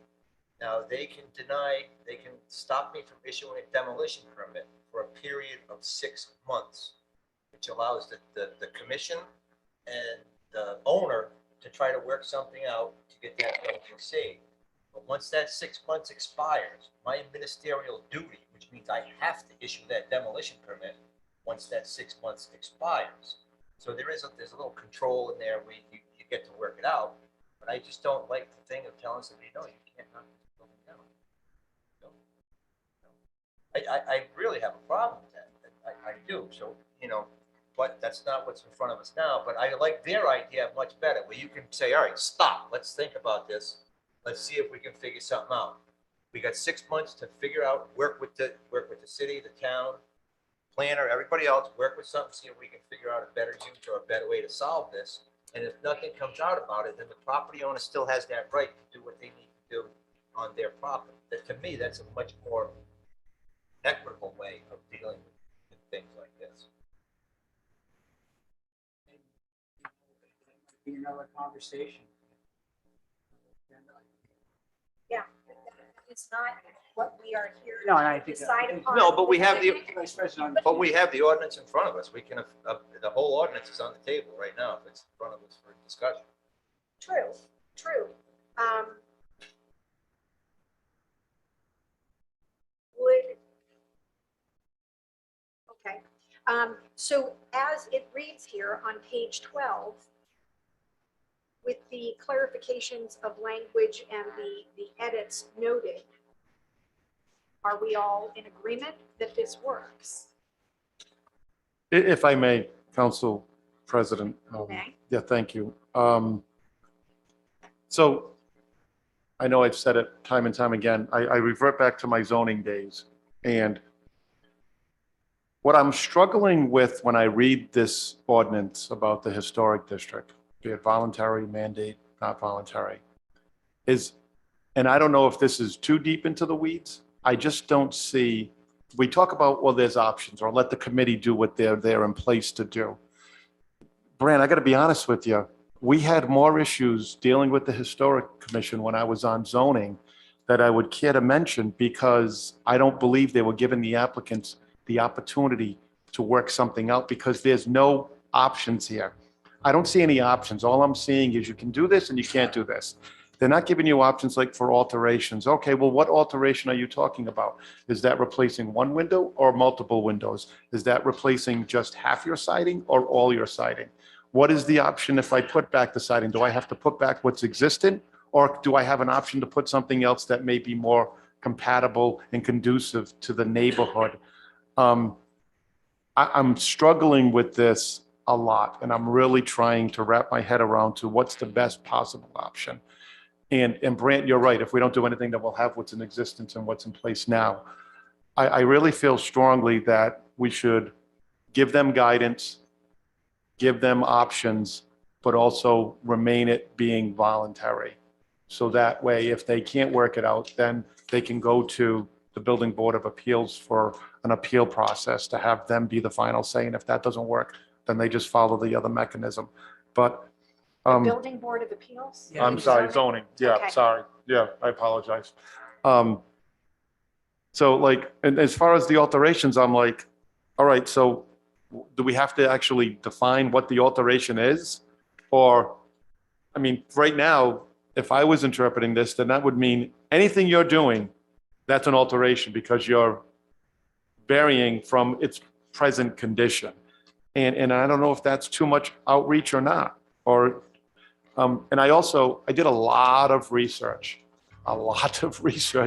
years ago, sitting on zoning about historic districts. And we're not the only community that has this issue, but there are other communities that are way beyond our scope. And the city of Charleston in South Carolina is the #1 historic district in our country. And they have found ways and mechanisms to figure this out. So I don't want to push this to another reading, but I don't think we're there yet. I don't think we've done our complete due diligence. Because I'm getting pushback from folks that live in the district and they don't want to be forced out of their homes because they can't be compliant when it comes to doing whatever the alteration is, be it a new roof or new siding or new windows. So I thank you for giving me the opportunity to speak, and I will turn it back over.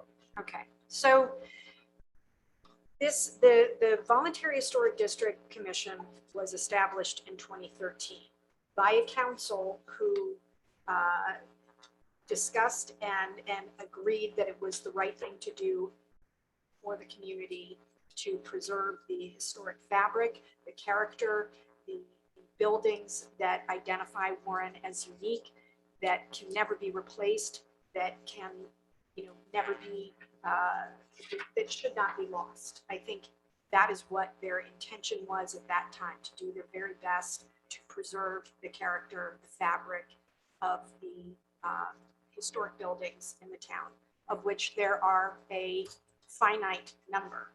Once one goes, it's gone. So I think that the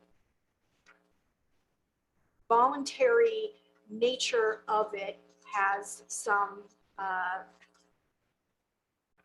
bumpers on it that kind of keep people going in the direction of preserving, restoring, protecting, and maintaining these important historic structures that really add to the vitality of the town. If we are identified as this historic destination, I think it is our responsibility as a council to protect that fabric and that character in those buildings. And I think that this ordinance as it exists, with some tweaks here that we're suggesting tonight, still gives options and outs for any owner of an historic property that is financially incapable or unable for making the changes that are recommended by the district committee. I am not aware of any appeals that have happened besides the one here, the siding and the funeral home, in a very long time. So I'm not sure.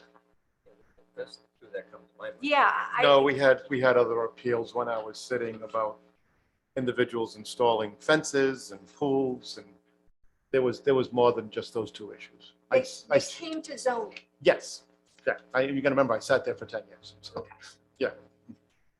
Oh, right. I can remember. And The well, pole the one. other one that really came that like shocked because it blindsided me because I didn't expect them to show up at a meeting is when the Miller Street property was talking about the subdivision. So, yeah, there were The Miller Street property.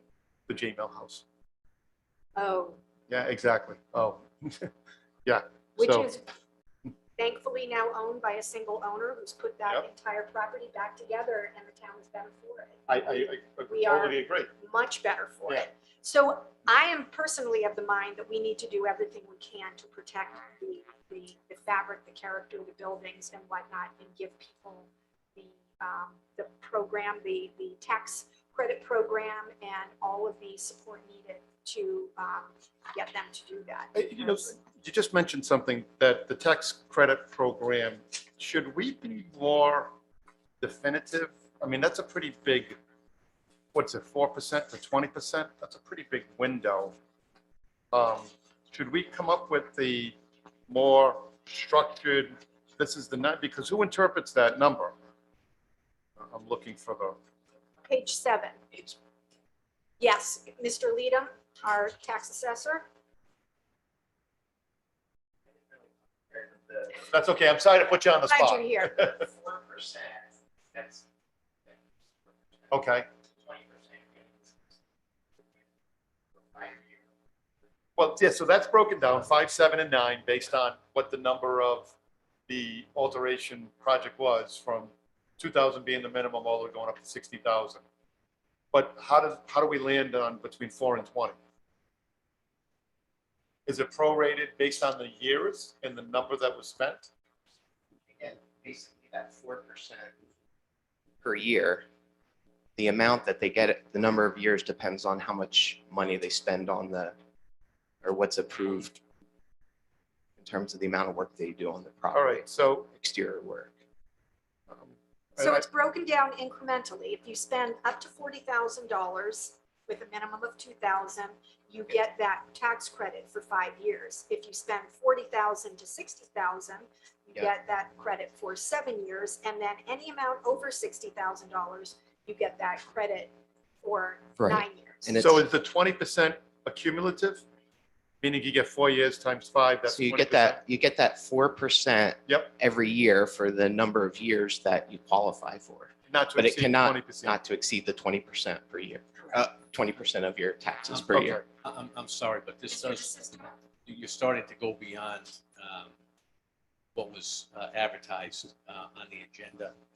So this is a very important discussion, but I. Well, it's in section 4-184 of the property tax reduction that's on our agenda. You've already approved it, already moved it to the second reading. So you Okay. have to go back, and it really doesn't go to the subject matter. And the reason I'm saying this is this is a very important subject, and you're right to discuss it. But if you're going to, I think it needs to be noticed so that the general public who are interested in this can come in. So you're saying I just need to revisit it at the second reading? No, I'm No, it would saying have that to if be you're going to visit the re-advertised. second meeting, put it down as a separate agenda item. Because really what's been advertised is you're making it a change to the appeal process for this. And this is really a different subject matter, even though it's found in the same ordinance. So my suggestion would be to set this, I mean, I think you should, set it down as a separate agenda item so it can be discussed on its own rather than piggybacking on the appeals process.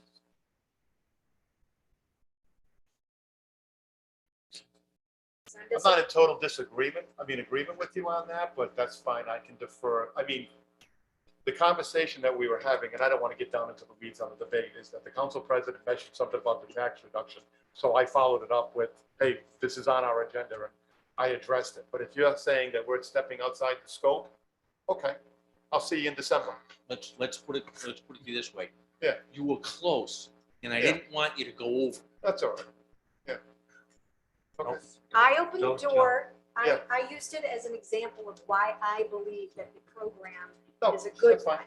Yeah, and I figured, well, there's an opportunity to talk about it.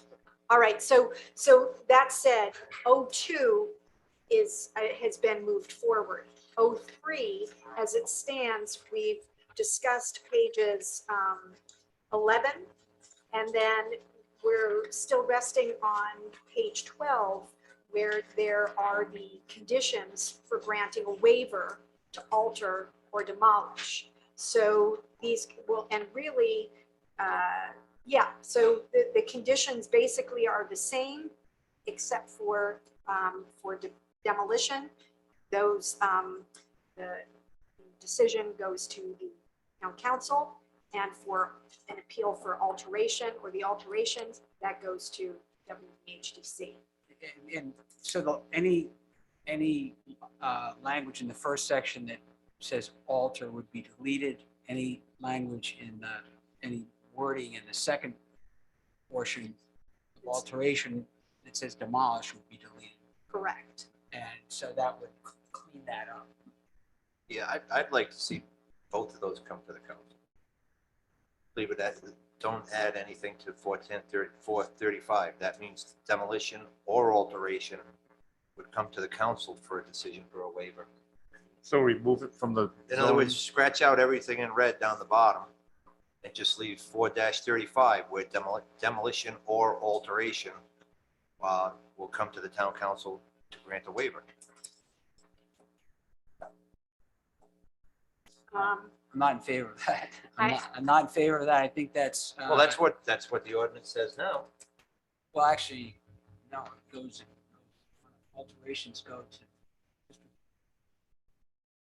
That's where that's where this is telling us going. But up here, I thought you said it said demolish or alter. In the case of demolition or alteration, a main or principal building or structure located in Warren National Historic District, the town council may grant a waiver to alter or demolish a building. So they should both be coming to the council as of now. Right? The town council may grant a waiver to alter or demolish a building or structure.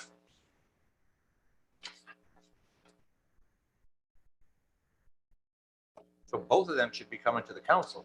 So you would submit that you would prefer it if the first line read in the case of demolition and alteration Correct. And, of right, and scratch this whole thing down at the bottom in red. removing the WVHDC from Correct. the waiver process. Correct. Because that's what it says right now. That should be coming to the council to grant a waiver to alter or demolish. That's what the current ordinance is reading. Can I ask a quick question, Tony? Tony, in the present language we have right now and what our past practices have been, that it's been going to zoning on appeal, would that still be the process and then come to us? I'm thinking administratively, you're supposed to exhaust all your administrative appeals before it ends up in a courtroom. Would that be another one of the processes? Or, That policy determination was made some time ago to route appeals rather than to the council, to the zoning board, yes, and it's been done ever since. yes. Without an ordinance to back it up. Yeah, my concern with that is if we continue to do so, somebody could say that it's a procedural error, It's a procedural error. and that's under 423515. Yep. You know, the administrative procedures. That's the reason that this was suggested, that you make that change, reflect what you do. So would it be more prudent for us to follow the path of what we've been doing? And then if the zoning board of appeals doesn't resolve it, it comes to us? Could that be part of the next process? You could. See, here's the thing, if you take a look at the historic district statute in the general laws, it says that appeals from a decision of a historic district go to the zoning board. But the voluntary historic district is a hybrid and does not fall under that statute. And at the time when it was approved, going back to 2013, town council said, send them right up here because that's where demolitions go. So because it's part of the demolition ordinance, that's the way it should be, and that's how the ordinance was structured then. Subsequent councils, however, said, don't send them here, send them home. Which is what's been happening. But, I'm not comfortable with that because practice doesn't match the ordinance. So in other words, if we leave 4-35 alone, the waivers for both the alteration and the demolition will come to the council. Correct. So and it wouldn't go back to zoning? Yeah, after it goes to the voluntary. Correct, Yeah. yes, right. Wait, Yeah, they would deny it and then they would come petition us for a waiver, correct? Well, The it doesn't say that in the Voluntary language. Historic District. In the exterior alteration section, 434, section 434 in B, it says the committee shall review the permit at a meeting with public participation, shall issue certificate of approval stating the work to be performed or proposed alterations will not affect the historic value of the structure, or refer the matter along with a report to the town council, or refer to the town council. It doesn't say. Right, but Excuse me, I'm sorry. It's, the referral goes to the town council upon a finding that the work to be performed or the proposed alterations will affect the historic value of the principal building a structure within 30 days from the date of the building permit application is received. So in other words, under the current statute, the ordinance, they do one of two things. Either say, yes, the proposed work will not affect the historic value of the structure, or it will affect the historic value of the structure. Then that report would be forwarded to the town council. The practice, however, has been to send it to the zoning board for hearing here. So again, could we become part of that chain? We are technically supposed to be. No. Well, according to our ordinance, we're not supposed to be sending them to zoning, but they have been sending them to zoning, and we don't have the ordinance to back it up. Yes, that question Okay. 10 years ago? Yes. The answer is yes. Yes. The Okay. answer is yes. Yeah. That So, would require an amendment to the ordinance. So it'd be a three-step appeal process. yes. First to the Voluntary Historic District Commission in the first instance. Yep. If there's a yes at the, at that level, process is over, building permit issues. If the answer is no, then you go to the zoning board, and if the town council wants, it can be a further appeal to the town council. So it'll be a three-step appeal process at the local level. Then after that, Then it goes, yeah. So, but that's for appeals. That's Correct. for the Yes. 4-37 appeals. Correct. We haven't turned the page yet. We're still stuck on conditions for granting a waiver, I thought. Well, we're almost taking the waiver process out of it then, right? If we're going to leave 435 the way it is and we take the waiver process out of it, we would just turn it into a three-step process for appeal. I'm answering the questions as they come. Yeah, so I'm sorry we're firing them all at you at once. And I mean, it almost seems like that's what the town has been doing. Although it never really landed at council, it's just been landing at zoning, so maybe it's best that we clean that all up and tie them in and package them up into, okay, go ahead. Sure. Let's go into a zoning guy.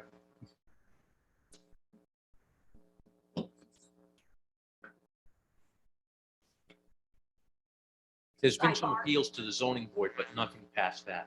Okay, yeah, so it was resolved there. And that would be absolutely, that's the best, that's the perfect condition.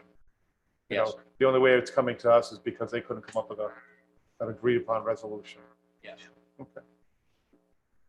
Okay, so if, I'm trying to get, so it would go, if they would deny the certificate of appropriateness by the WBHTC, it would go to the zoning board. If they weren't successful there, then they could come to the town council and ask for a waiver. Well, it would be an appeal. Now, it's a waiver would mean, all right, yeah, you don't have to meet the rules. That's what a waiver is. Doesn't say you have, doesn't say we come for a waiver. It's basically the town council saying, yeah, we know you don't meet this requirement. We're going to waive that requirement so you can do what you need to do. I'm not so sure that it's a requirement. That is a determination as to whether or not the proposed exterior alteration would affect the historic value of the building or structure. So I'm not so sure that it's a waiver. It's more of a fact determination. So the way it's been working now is that if the applicant wants to appeal the decision of the Voluntary Historic District Committee, they can, and it goes to zoning. Zoning makes judgment. Right? Correct, yes. Okay, so in the previous page, page 11, exterior alterations of main or principal building structures, we agree that if the WVHDC has the authority to deny a certificate of approval. So that's like done. Well, And- yeah, and- unless we don't change 4-35, because then if we take B out, if we change that coming to the council, that messes up 435, saying that the But waiver that's like has to a come to the separate council. thing. So they've been given, they've been denied a certificate of approval, or they can ask for a waiver, which is another thing. That's like when do you ask for a waiver as if they say, if the WBHDC says, we deny you, you do not get a certificate of approval for what it is that you want to do, then does the applicant say, well, I want to get a waiver? What happens in practice now is that any building or exterior alterations in the historic district is automatically done through voluntary disclosure. Correct. That's what it doesn't have. My knowledge, we discussed this with the prior building official, is that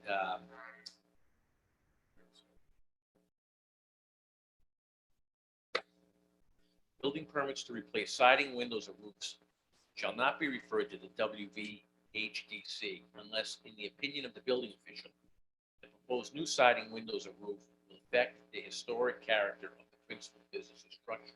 The building official shall consult with the Warren Town Planner in determining the historical components of these applications.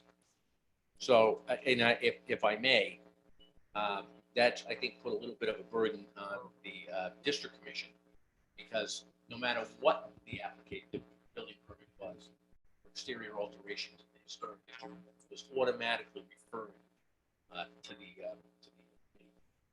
And to my knowledge, the building official never did make his own determination, never did consult with the town planner on the matter, although Bob does go to the meetings, but that hasn't happened. Well, I think there was a reason for that, because the building official was not clear about what was appropriate and what wasn't appropriate, and kind of said, it's really beyond my Then the ordinance, scope of work the to. ordinance shouldn't be asking for his opinion. I'm a building official and I'm not qualified to judge historic. But work, that's why I so- think that's why they just said automatically kick it to the commission, right? Okay, I hate to do this, but maybe that ought to be amended. You're kind of making my point that I said earlier, is that there's no real guidance or outline for individuals that live in the district of what they can and cannot use. They're not given options. It was almost like it was just a complete denial if you weren't replacing with what you had existing. In 2013, this amendment was had. The then town planner and then building official had said that they would come up with some guidelines for the that never did happen, because Fulton left their position shortly after the amendment was adopted. If we just ended that sentence right after the windows or roof shall not be referred to the WBHDC, that would make me very happy. Madam President, I think our planner has So a point he'd like to make. Mr. Planner? Yeah. I've staffed the committee since end of 2017. When there are situations where a homeowner isn't sure what materials to use, I mean, there's been conversation and suggestions. One thing I've tried to impress upon the committee is that, not everyone can afford to do what you want them to do. And that is a reason for an appeal, that there's a financial hardship, which is in the existing ordinance. But, since the time I've been staffing it, we haven't had any appeals. I mean, we've had some disagreements between me and members of the committee in terms of what is financially appropriate. But I think in all instances, there's been compromises and people have been able to go forward. So, I think, the financial piece is a reason for somebody to come to you that, again, a young family that has a home that needs to replace windows, can't afford to put wood windows in. I mean, they have legitimate reason to come to you and say, we can't afford to do this. And, and the ordinance allows that. So here we are back to what to do about 03. And it seems like we've just discovered many sort of other ways of improving the various sections in 03 that will enhance the WBHDC's ability to preserve, protect the historic fabric without, that in a way that has all of the options and the pathways more clearly defined. And we seem to keep running into roadblocks with the way this all is written. So should we be referring this to our new planner? Hi, welcome to Warren, fix this. Or is this, should this be pulled and reworked? Did you get a new planner? Sorry, Bob. Hey, sorry to break the news to you, Keep but the computer? yeah, The new building you can take the bottle of water. See ya. The new building official. Actually, I would like to, the opportunity to make another crack at this and perhaps loop in all of the stakeholders so that we can start working on this thing and raise issues. And, I think that that's probably the best thing. And, you know, perhaps because we're talking about so many things that touch less on the legalities, but more on the planning policy in the procedure that it should be led by our whole town.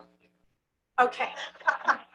If you said traffic advisory group, I was gonna. I'm not even gonna do that today. Yeah. But I do think it's something that we need to talk to everybody, including the Voluntary Historic District Committee I too. agree. So that we can start tackling these issues. All right. So if we could get a motion to continue 03 and refer it back to the solicitor, the planner, and the WPHDC for some better language and some continuity, and the manager. I will make a motion that we continue to 03.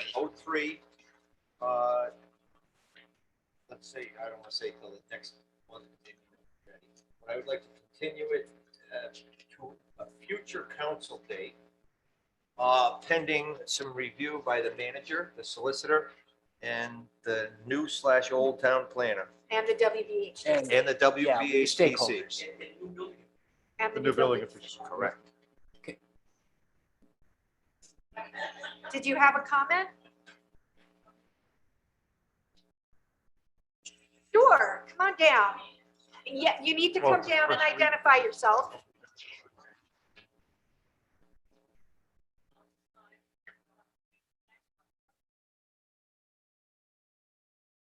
Okay, no problem. Eileen Collins, I'm a citizen in the town and I serve on the Voluntary Historic District Committee. I guess kind of what I'm hearing, and I'm going to direct this at the two gentlemen at the end. I've been serving on that committee for like 17 years. It was 1997 when it was first adopted. And we just recently got staff to help us work through these issues. Well, but anyway, I'm not hearing anything positive from you about how great our district looks. And you're worried about, you know, oversight and, you know, people having to go through hardship. We don't treat people like that. They come into us. Actually, everybody's getting building permits now. It's really amazing. You know, in the district, people used to never even bother getting a building permit. You know, a lot of the disagreements we've had with certain individuals is no building permit, just doing whatever you want. And not having a building permit isn't about historic. It's about getting a building permit to do the work that you're going to do on your building, because that's the law. And you live in a community, we all have things that we have to abide by. And yes, you've got zoning relief for swimming pools 5 feet from somebody's window next door. I don't think that was a good decision on the zoning board's part. I think the pool should have been in the backyard, but that didn't have anything to do with historic. That was a neighborhood issue. And I disagreed with it, but I never even got up and spoke against it because I'm like, that's not my place. I'm dealing with historic fabric. The pool could get filled in sometime in the future. I don't care. What I'm trying to save is the historic buildings downtown. And I've been trying to do it for 20 years. And I've had a lot of success, but we've had a lot of failures too. And when someone comes into us and says, I want to change my windows, and we say, okay, well, we can give you some choices. Why don't you look at this and this and this? Sometimes we even give people help because they don't know what they're doing.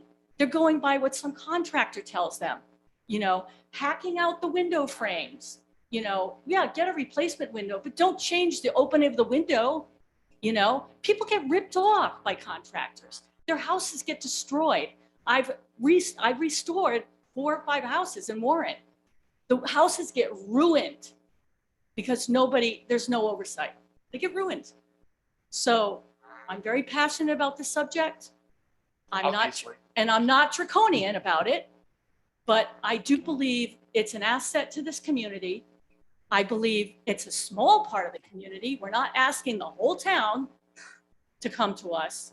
We're talking about the historic district. It's special. It was designated by the National Historic Register and the state of Rhode Island 25 years ago. And, I just think that we need to be progressive and think about, what was maybe thought 25 years ago may not be the same way people think now. Maybe people see the value in these historic properties, but some of them are so destroyed, nobody even wants to buy them. There are people who have tried to sell houses and, yeah, you'll get a developer. You'll get a developer who will come in and just turn it into a cash cow because it's ruined. No one can afford to redo what's been undone. So I like to see things not like go to complete trash and then have to, reinvest all of that money to try to bring it back to some kind of, quality of real estate, because this is an asset for the town. Protect it. Thanks. I agree with you 100%, and I think the district looks great, and I think you did a good job. It's the process that I have an issue with. It's where the choice is taken away a property owner. Whether it's a good choice or a bad choice, it's still a choice, and that's the way I feel. If you own a piece of property, you bought it, you worked hard to buy it, you should be able to do what you want to do with it as long as it's safe and secure. And But why do we have everything should have a zoning? building permit. Why do we have zoning? Why can't you do what you want? Why do we have zoning? Because zoning will affect your neighbor. Putting a pool underneath somebody's window, yeah, that could be a Well, it problem. did affect that neighbor. Right. But I mean, There's if- water if splashing my in their bedroom is- window. If my window is vinyl or wood, that's not going to take away. We're not regulating No, that. but it's not going to take away from your neighbor's quality of life. No, it does devalue their property though. We're getting way off the scope Yeah, of this, but this conversation. I Yeah, we know, need but I to- want to make these points. Yeah, well, this is not the because- appropriate opportunity to I make know, but these Steve, points. you've had plenty to say Okay, here this evening. we're going to stop. Well, that's because I'm sitting here in council, okay? So I do need an opportunity to respond to a couple of statements that were made. First We've of all, got to wrap this up. I understand that, Council President, but to allow an individual to come up here and target. I'm going to allow it. Okay. Let's just That's- acknowledge, I'm going to allow you to respond, but please make it quick. We have a motion on the table. This discussion is gone. We do. I made We a have a motion to motion. move this and refer it. Oh, okay. All right. So Yeah.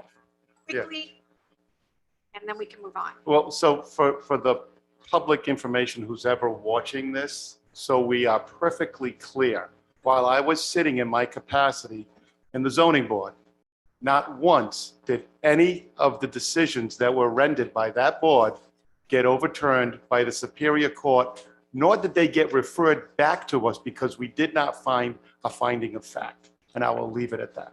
Thank you. Did we have a second to the motion? I'll second did it. not. I'll second Okay. the motion. So we have a motion and a second, and the motion was to refer to the solicitor, the planner, the manager, the new building inspector, and to the Warren Voluntary Historic District Committee, the contents of 03 for review, suggestions, and return back to the council at some further date for discussion. All in favor? Aye. Aye. Aye. Any opposed? The ayes have it. All righty, so I don't know. Okay, public hearing, PH1. We have public hearing for renewal of the 2021-2022 alcoholic beverage licenses. So previously, in consent, we took care of all of the food, fiddling, gaming portions. And now we are going to the ones that involve alcoholic beverages. Class A, there is a limit of 3. And Class A, where's our definition for people watching, is a package store license authorizing the sale of alcoholic beverages in sealed packages or containers. We have 3 in the town, only 3. They are 1776 Liquors of Barrington, Inc., doing business as Patriot Wine and Spirits at 145 Main Street. They are Bristol County Spirits, Inc., doing business as Ocean State Liquors at 601 Metacom Avenue.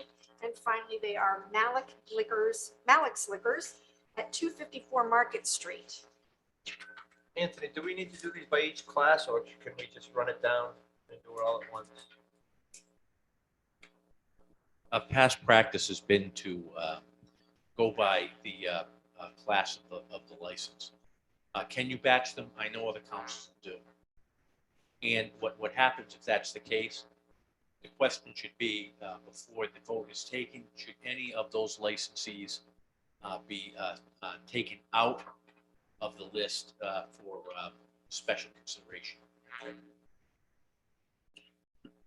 So Yeah, do you want to read these all?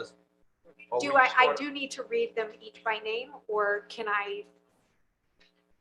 That's been done in the past, but because it's on the agenda and listed thereon, you can take them as batch.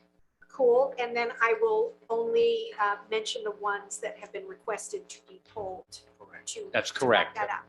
And to be clear, the limit of 3, it's only the Class A that has a finite limit. The rest of the licenses, we could create more. That's correct. By state law, Class A liquor licenses go by population of the community. Warren is actually one over. I'd say it's grandfathered, but it's actually great-grandfathered at this point. So what is the? All the Class A licenses in Warren are legal, but that's the limit that you have. And what would be the next increment of population to allow for an additional license? I think you'd have to go, well, I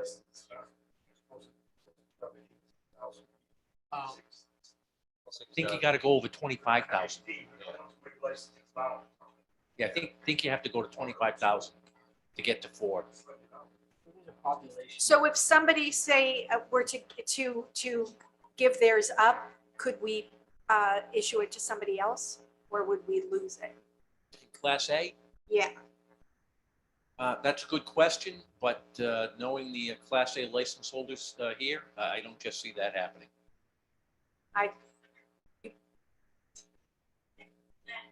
Okay, so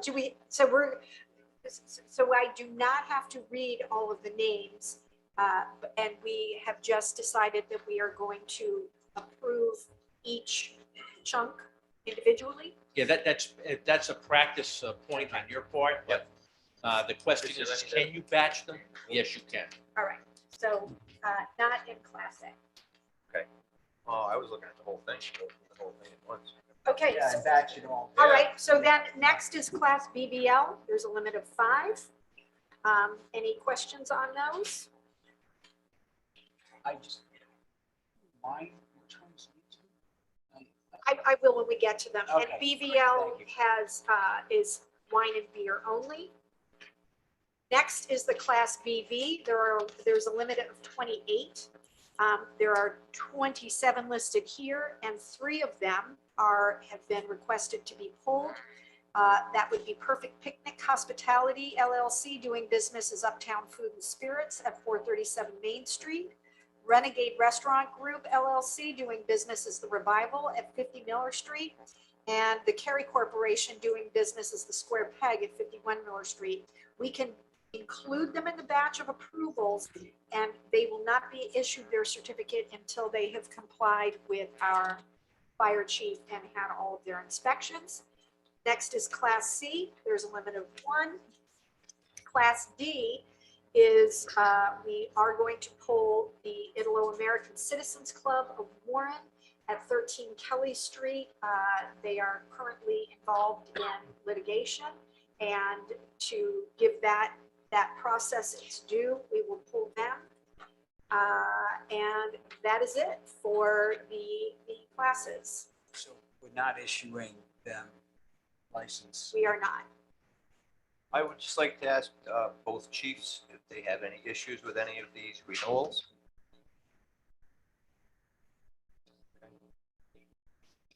If I may, just as a procedural, thing Yep. to round things out. Liquor licenses actually begin the first of the year, they end on December 1st. But renewal by statute is November. The licenses stay alive. This gives those licensees that you pull an opportunity to correct what they have. Thank you. Yeah, and Chief, what's the holdup with the 3 on the fire inspection? Okay, do you just pop in, or you do make an appointment? Okay. Do you have to make an appointment? Okay. Just go in for lunch. Yeah, okay, Go in for lunch and look around. yeah. Thank you. I will make a motion that we approve all the liquor licenses as read by the council president, except Perfect Picnic, Renegade Restaurant, the Cary Corporation, and the Itlo American Club until they satisfy the requirements with the clerk's office and the fire chief.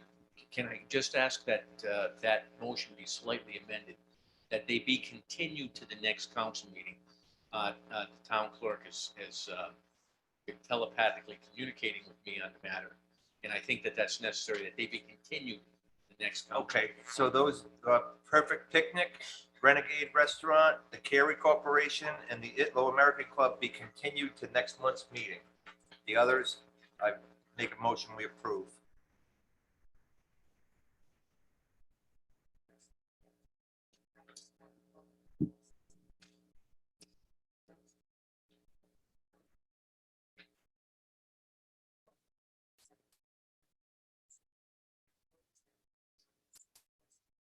That's correct, yes.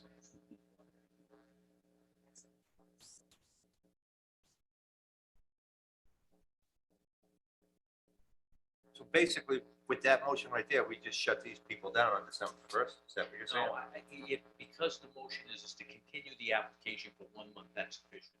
Actually done, this has happened not only in this town, but in Until the next meeting. So they wouldn't be closed on the 1st? That's correct, yes. Continue on to the next meeting. Are we, Trust me, I'm a lawyer. are we clear on our motion? Everybody satisfied with the motion? Yes, the intent of the motion is not to close them down on December 1st. And not to give the clerk and her office a Agita. more than they can manage. Yeah, rather than renew, you continued those licenses program. Okay. All right, so do we have a second? I'll second. All in favor? Aye. Aye. Any opposed? The ayes have it. PH2, this is a public hearing, to show cause hearing for HFC Global Inc. doing business as Mr. Chicken at 275 Child Street in Warren. This evening, we are addressing 2 issues. One is the abandonment of the premises or cessation to operate for a period of 90 days or more pursuant to section 11-59 of the Warren Town Code. And 2, failure to submit application on time pursuant to Rhode Island General Law 3-7-6. I believe we have with us this evening, Mr. Correa. If you could come forward here and speak clearly into the microphone. So I'm sure you understand the what's going on here with the show cause hearing. We do have a limit of 28 liquor licenses, and there is one that has not been performed upon for 2+ years.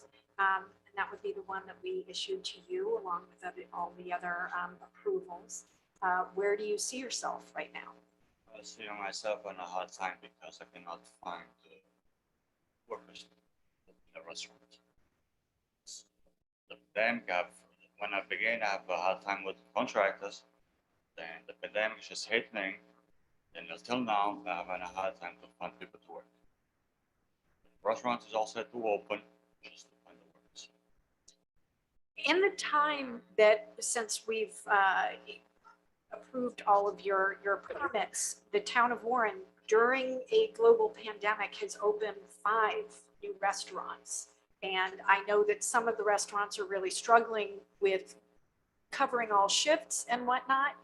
But I wonder what is unique about your situation. My unique situation because the type of food we do, I need somebody with experience to do our food. And I have a hard time to find already trained people that in other restaurants that are successful in Fall River, and they not hold 2 days. Yeah.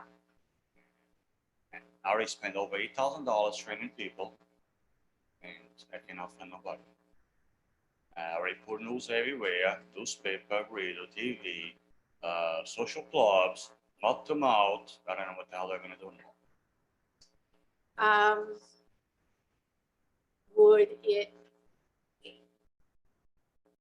how long does it take you to train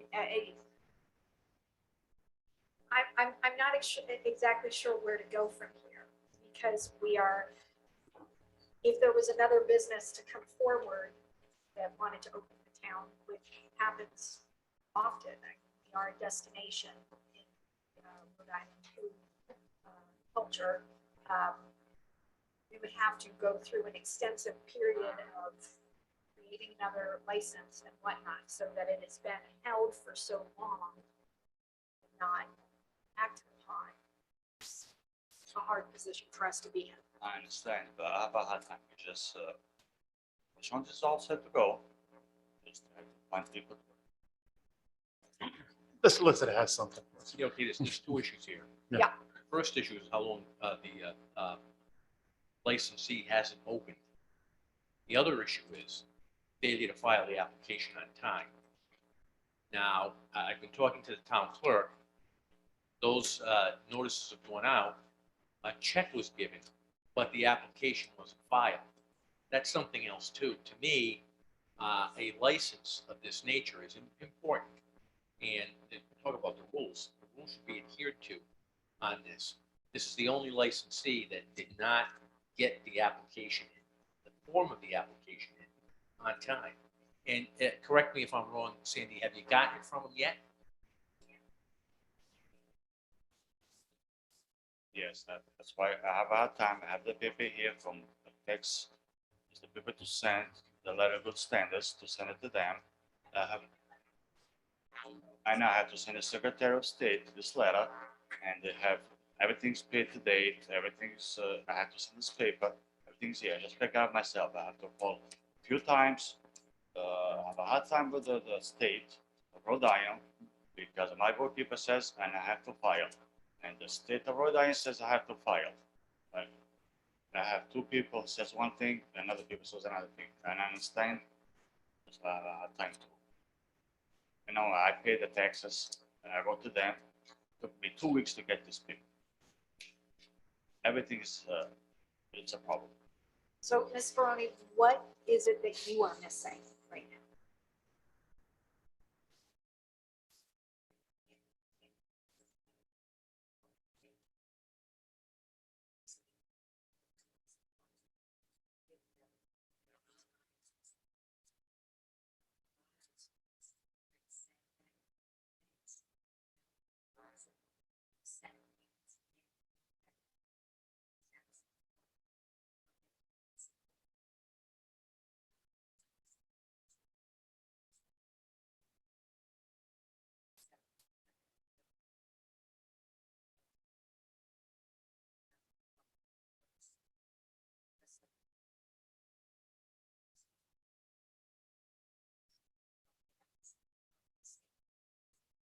Yeah, the state got a problem. We'll take the status. I'm going to send the paper to them. The application done. Like I said, to open the business, I need work. I need somebody with experience to open their business. I have kids come from school, they don't know what to do. I need good workers to open. And this paperwork, I have a hard time with my bookkeeper and the state. My bookkeeper says no, the state says yes. And I bring the papers myself, I go up there, make a meeting, I drop the papers, pay the taxes, and took the global, the real estate took 2 months, the global took another 3 months. Everything's a problem. How long do you think before you could actually get up and running? As soon as I find the chef, I'll open tomorrow. Anthony, in this situation like this, could we approve the renewal pending the clerk getting what she needs and then put a time limit on it to come back here if it's not up and running? You could.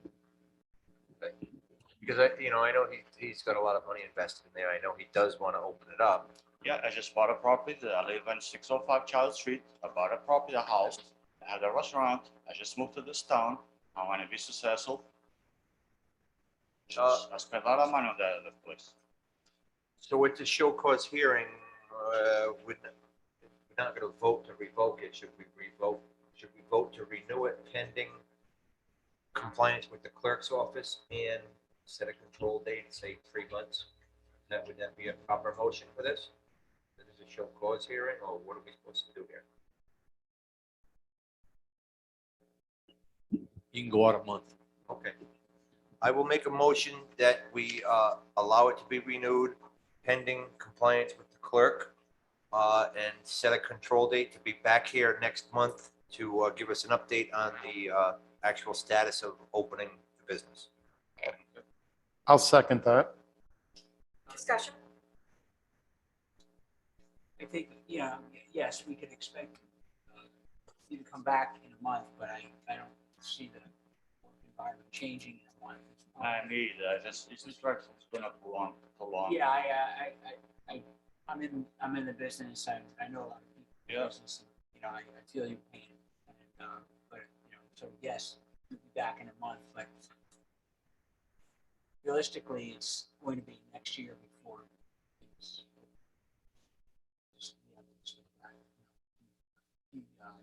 sympathetic. Yeah, I was gonna go sympathetic. more. I was going to go more, but he said. Yeah. We'll see what happens next month. We want you to be successful. There's been a lot of, excitement about the opening of your restaurant. I'm trying my best because I cannot find nobody to work. So I never see this. I'm on this country for some years. Yeah, there you go. Yeah, he's pointing to me. I'm retired. He's So retired. it was about 45 years ago that I was working in the kitchen, so I don't know if I still have the skill set. Okay, so we have a motion to approve pending the completion of all the paperwork with a month of opportunity to find some staff and a cook, and we'll see you back in December. Do we have a second? Council knows anybody knows how to cook? I second it. Okay, all in favor? Aye. Aye. All righty. Good luck. Well, anybody listening to this meeting Yeah. obviously knows now that you're hiring. Have you reached out to Johnson and Wales? Yeah, I'm working with them. Work harder. They're tough. They have everything by mail. I have a meeting with them. Of course, the students are going to hire from them. I had to bring all the way to Fall River, train them there, and I don't know if they're going to hold. Yeah. It's a process. Well, You know, we like- wish you the best, and Like we flip on a hot dog. No, I Lots of understand. food. Yeah. Yep. Good luck. thank you. All righty, P12. This is a request for a holiday license from Brum Enterprises at 653 Metacom Avenue. Is Sandra Brum with us? Sandra Brum? Probably. Yeah. Okay. Thinking that it This was is approved. just to open on Sundays for the holidays. All right. I'll motion to approve this. I'll second that. All in favor? Aye. Aye. Okay. Reach out to the business owner. Thank you.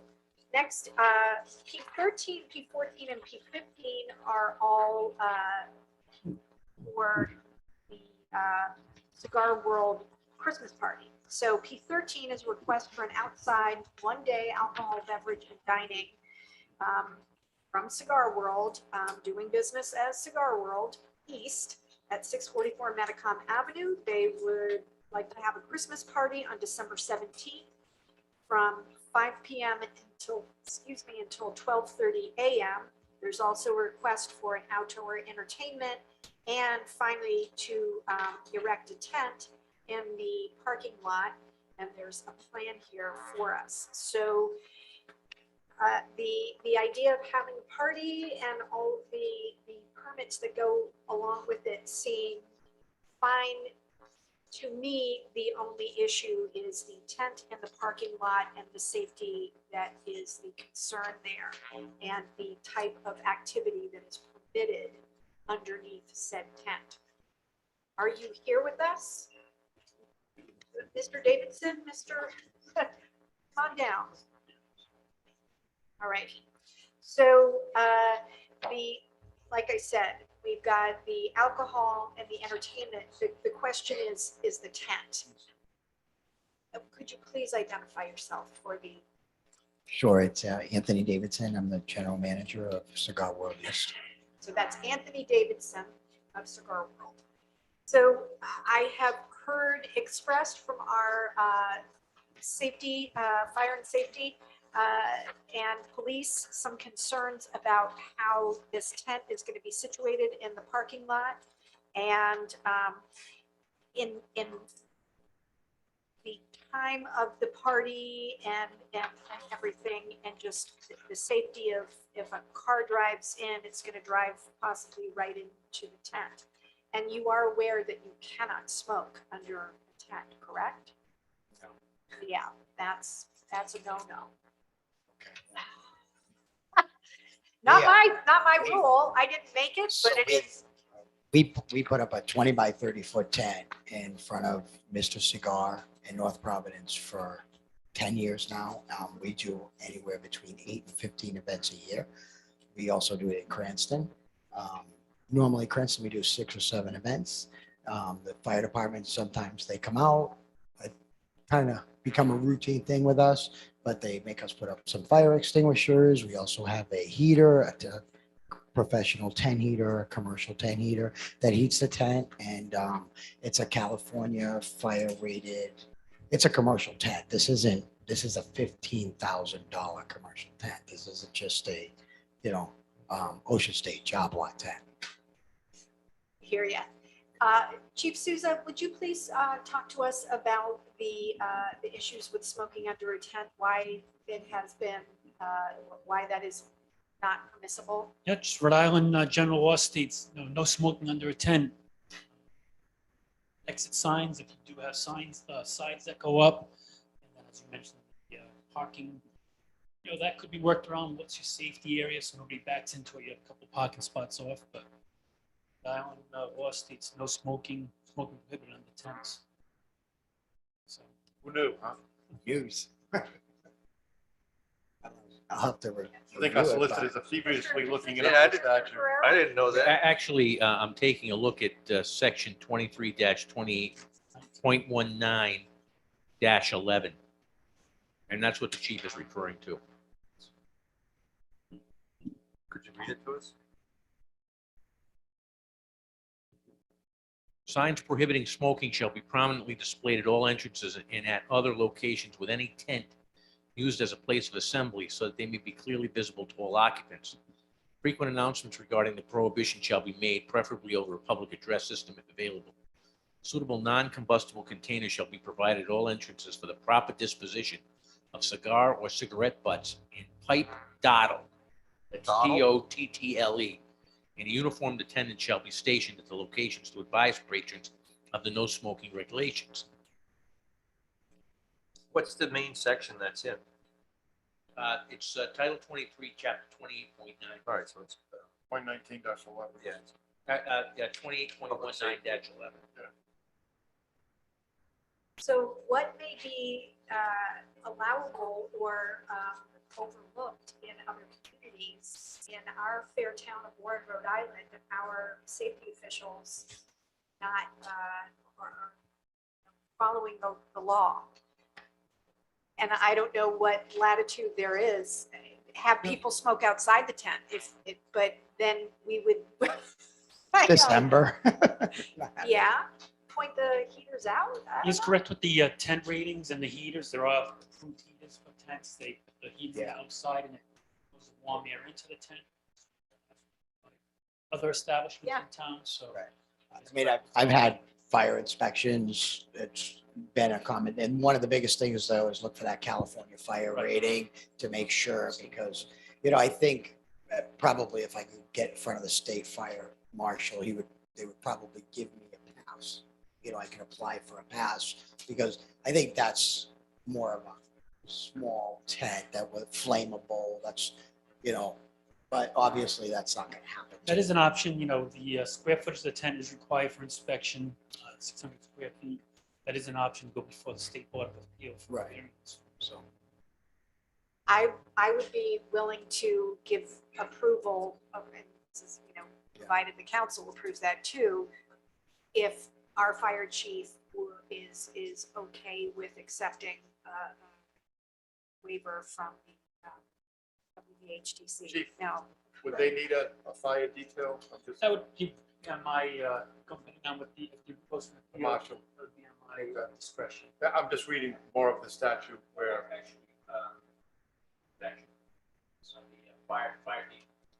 Fire detail. yeah, that's what I'm reading. Yeah. For smoking under the tent? How come it says you can't, but then it says you can do it with a fire detail? It's not that you said you can with the fire detail, it's just that they shall be. Fire details can be required by the Can be required, age. Right, yeah, absolutely, yeah. I like the word can, just so we're all clear. Not No, mandatory, no. but can. It's not saying. I'm sorry, I'm in another But- section. 23-28.19-15. I'm reading it, yep. All right. Uniform firefighters shall be detailed to all circuses, carnivals, or other exhibitions where large crowds assemble. Fire protection facilities, fire prevention features, condition that exits and shall patrol the entire area during the time it is area of the tent during the time it is occupied. Well, that's for circuses. Well, this could be. We're definitely gonna have to tell Twin River because they do big smoke and they did 600 people in a tent outside at the casino last year. No. Yeah. They're specifically exempted Yeah. from all of the smoking Yeah, regulations. it's crazy. Yeah. So. All right, well, I would say You make your appeal to the fire. I would make a motion, we approve these, P13, P14, and P15, but he does have to work out with the fire chief, whether it's an appeal to the state fire board or a waiver from the state fire marshal allowing what you want to do. We can't grant that, but if you do get, we're giving you permission for all of this, but the actual smoking under the tent, you'll have to work out with the fire chief and the state fire marshal. That's great. I appreciate that. Before we take a second on that motion, Chief Borges, did you want to weigh in here?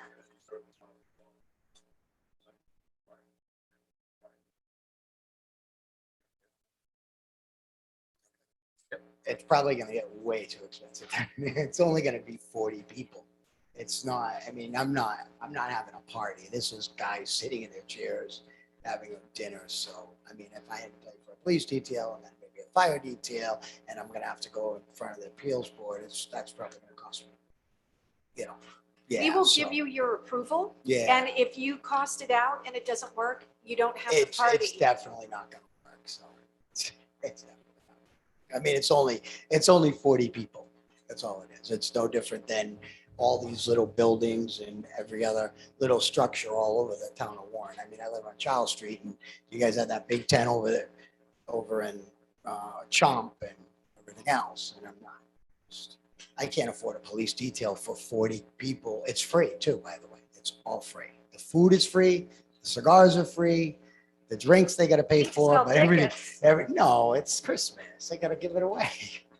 That's what we do. That's why, you know, I've been in business for many years in Rhode Island. My wife and I, this business is going, North Providence is going on 15 years.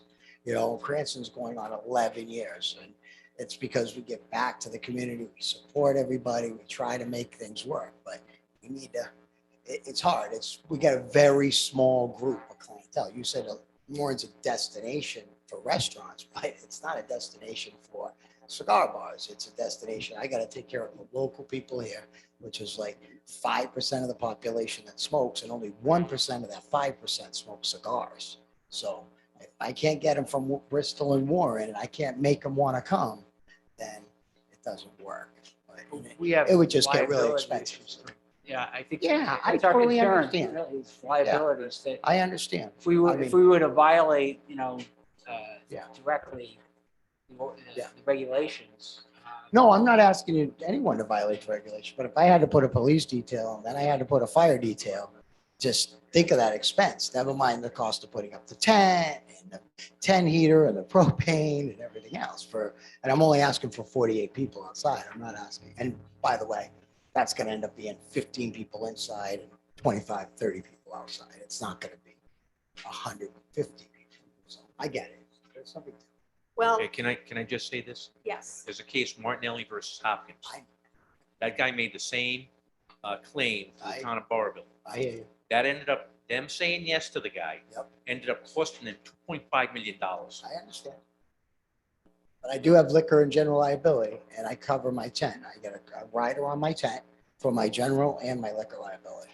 So I carry 1 and a 3, and then I carry my liquor liability on top of it. They're separate claims. No, There'd be I a claim understand against you and there'd be a claim against the town. I understand. Well, if the council would like to approve it with those caveats, and if you figure something out, you make the numbers work, then you can have the party. I appreciate it, but we'll just pull it. We don't even want you to approve it. It's okay. I'll make a. Really. Thank you. No, it's okay. You can I'll just take it change off. my motion to withdraw P13, P14, and P15 from the agenda. Thank you. Okay. Apologies. Yep.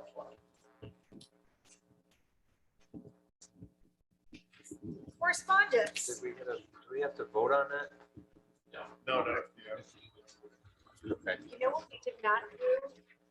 We did not close the public hearing for the show cause. We did not. That's sufficient? Okay. Getting late.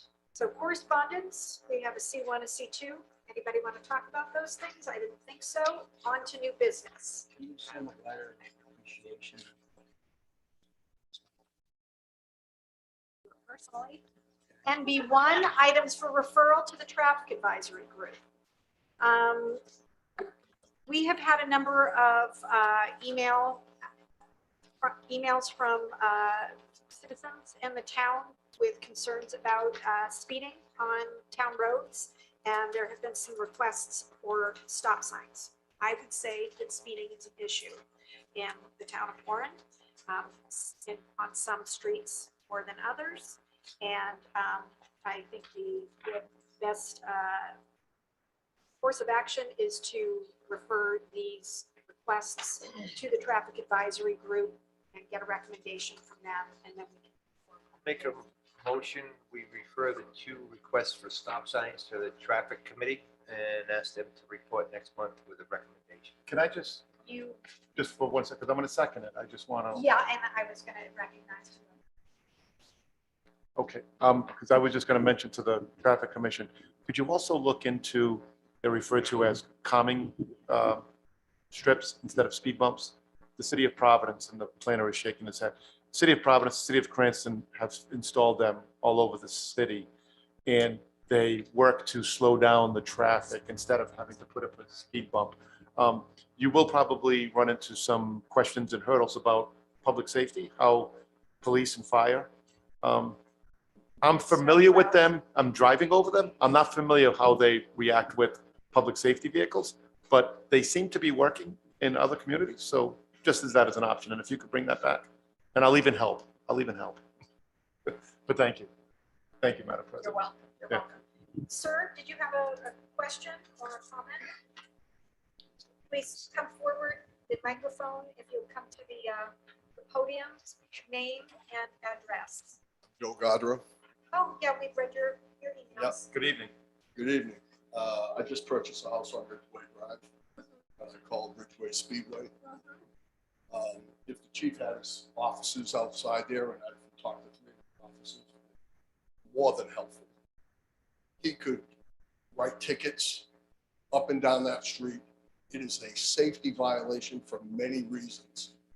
The cut across road from Metacom to Child Street, there is not one 25-mile-an-hour speed limit on that road, but there is on Canario, the next street over that runs parallel. There is a 4-way stop sign on Canario in Eisenhower, but there's not on the 2 outside across those. And the main thing that I'm worried about is it's amazing how people have no clue that they're in a neighborhood and they're driving 40, 50 miles an hour. We have a guy that comes by that actually, when my son or I yell at him, peeps the horn. He knows what he's doing 3 times. And my neighbor can attest to that. And by the way, that's one of the reasons why I'm here. I don't even know this young lady so many times, but she owns a daycare center on Ridgeway. I pray that those little kids don't walk out there. And the other reason, I got a golden retriever that loves those kids. And he crosses the street. We live across the street. So I really would love to see a 4-way stop sign at Eisenhower and Ridgeway, a 25-mile-an-hour speed limit at the top where the old Kentucky Fried Chicken, not there. There's a sign there that says slow children. That's been there for 20 years. Pays attention to. It's all rusted. And I love that. I love what you said, Mr. Glenn, about those comfort, whatever they call them. I'm in Providence. Yeah. I work in Providence a lot. And you know what? They're a heck of a lot better than speed bumps. Yeah. You know, and if that would be great, but that road is a straightaway of death waiting to happen or in a bad accident. So thank you for listening to me. I really appreciate it. And just so you know, when the stop signs are, the speed limit signs aren't posted, it's referred to as prima facie, means all the speed limit is 25. So if there's no stop signs posted, you don't need a speed limit sign to issue speed tickets. we could discuss that. 100 Well, that's by times state over. statute. Yeah, that's by Rhode Island state statute. I agree with you, Yeah. and I know that, you know that, but evidently the people going up and down with the construction on Metacom, A lot of. it's just out of control. A lot of- But thank you for listening. I No, appreciate we're it. on top of it. Thank you. Thank you. So looking for a motion to refer all of these. It was made and I seconded Made it. and seconded. Yeah, and I Okay, seconded. all in favor? Aye. Town manager, discussion, action, and request permission to sign a contract regarding the migration of municipal court software to the cloud. No change to vendor, it's Curious Systems, Inc., and no budget impact. So a very simple request. It'll actually end up saving us a couple dollars in the long run, but this way we won't rely on our actual in-house server, which could not manage the software upgrades that are necessary to run the program. So really our only option is to migrate to the cloud, which is the best option anyway. Right?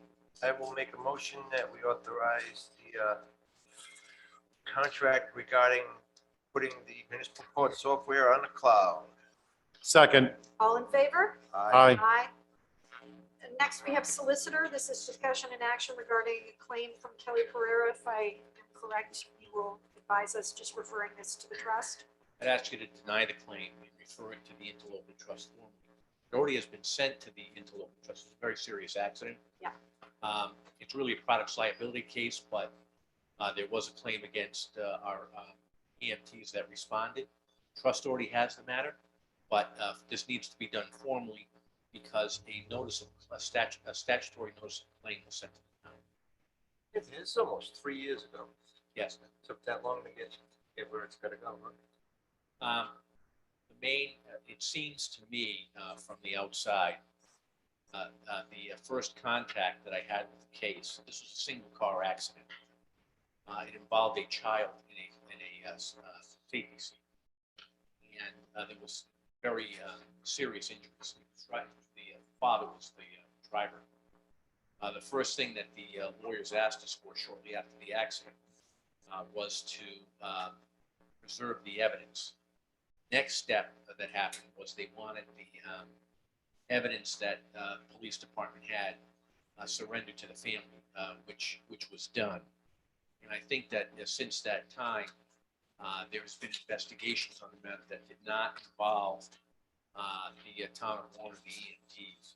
This is the last thing, and I think they're going to file just under the statute of limitations. I'll make a motion, we deny this claim and refer it to the trust. Second. All in favor? Aye. Aye. Finance Director, Ms.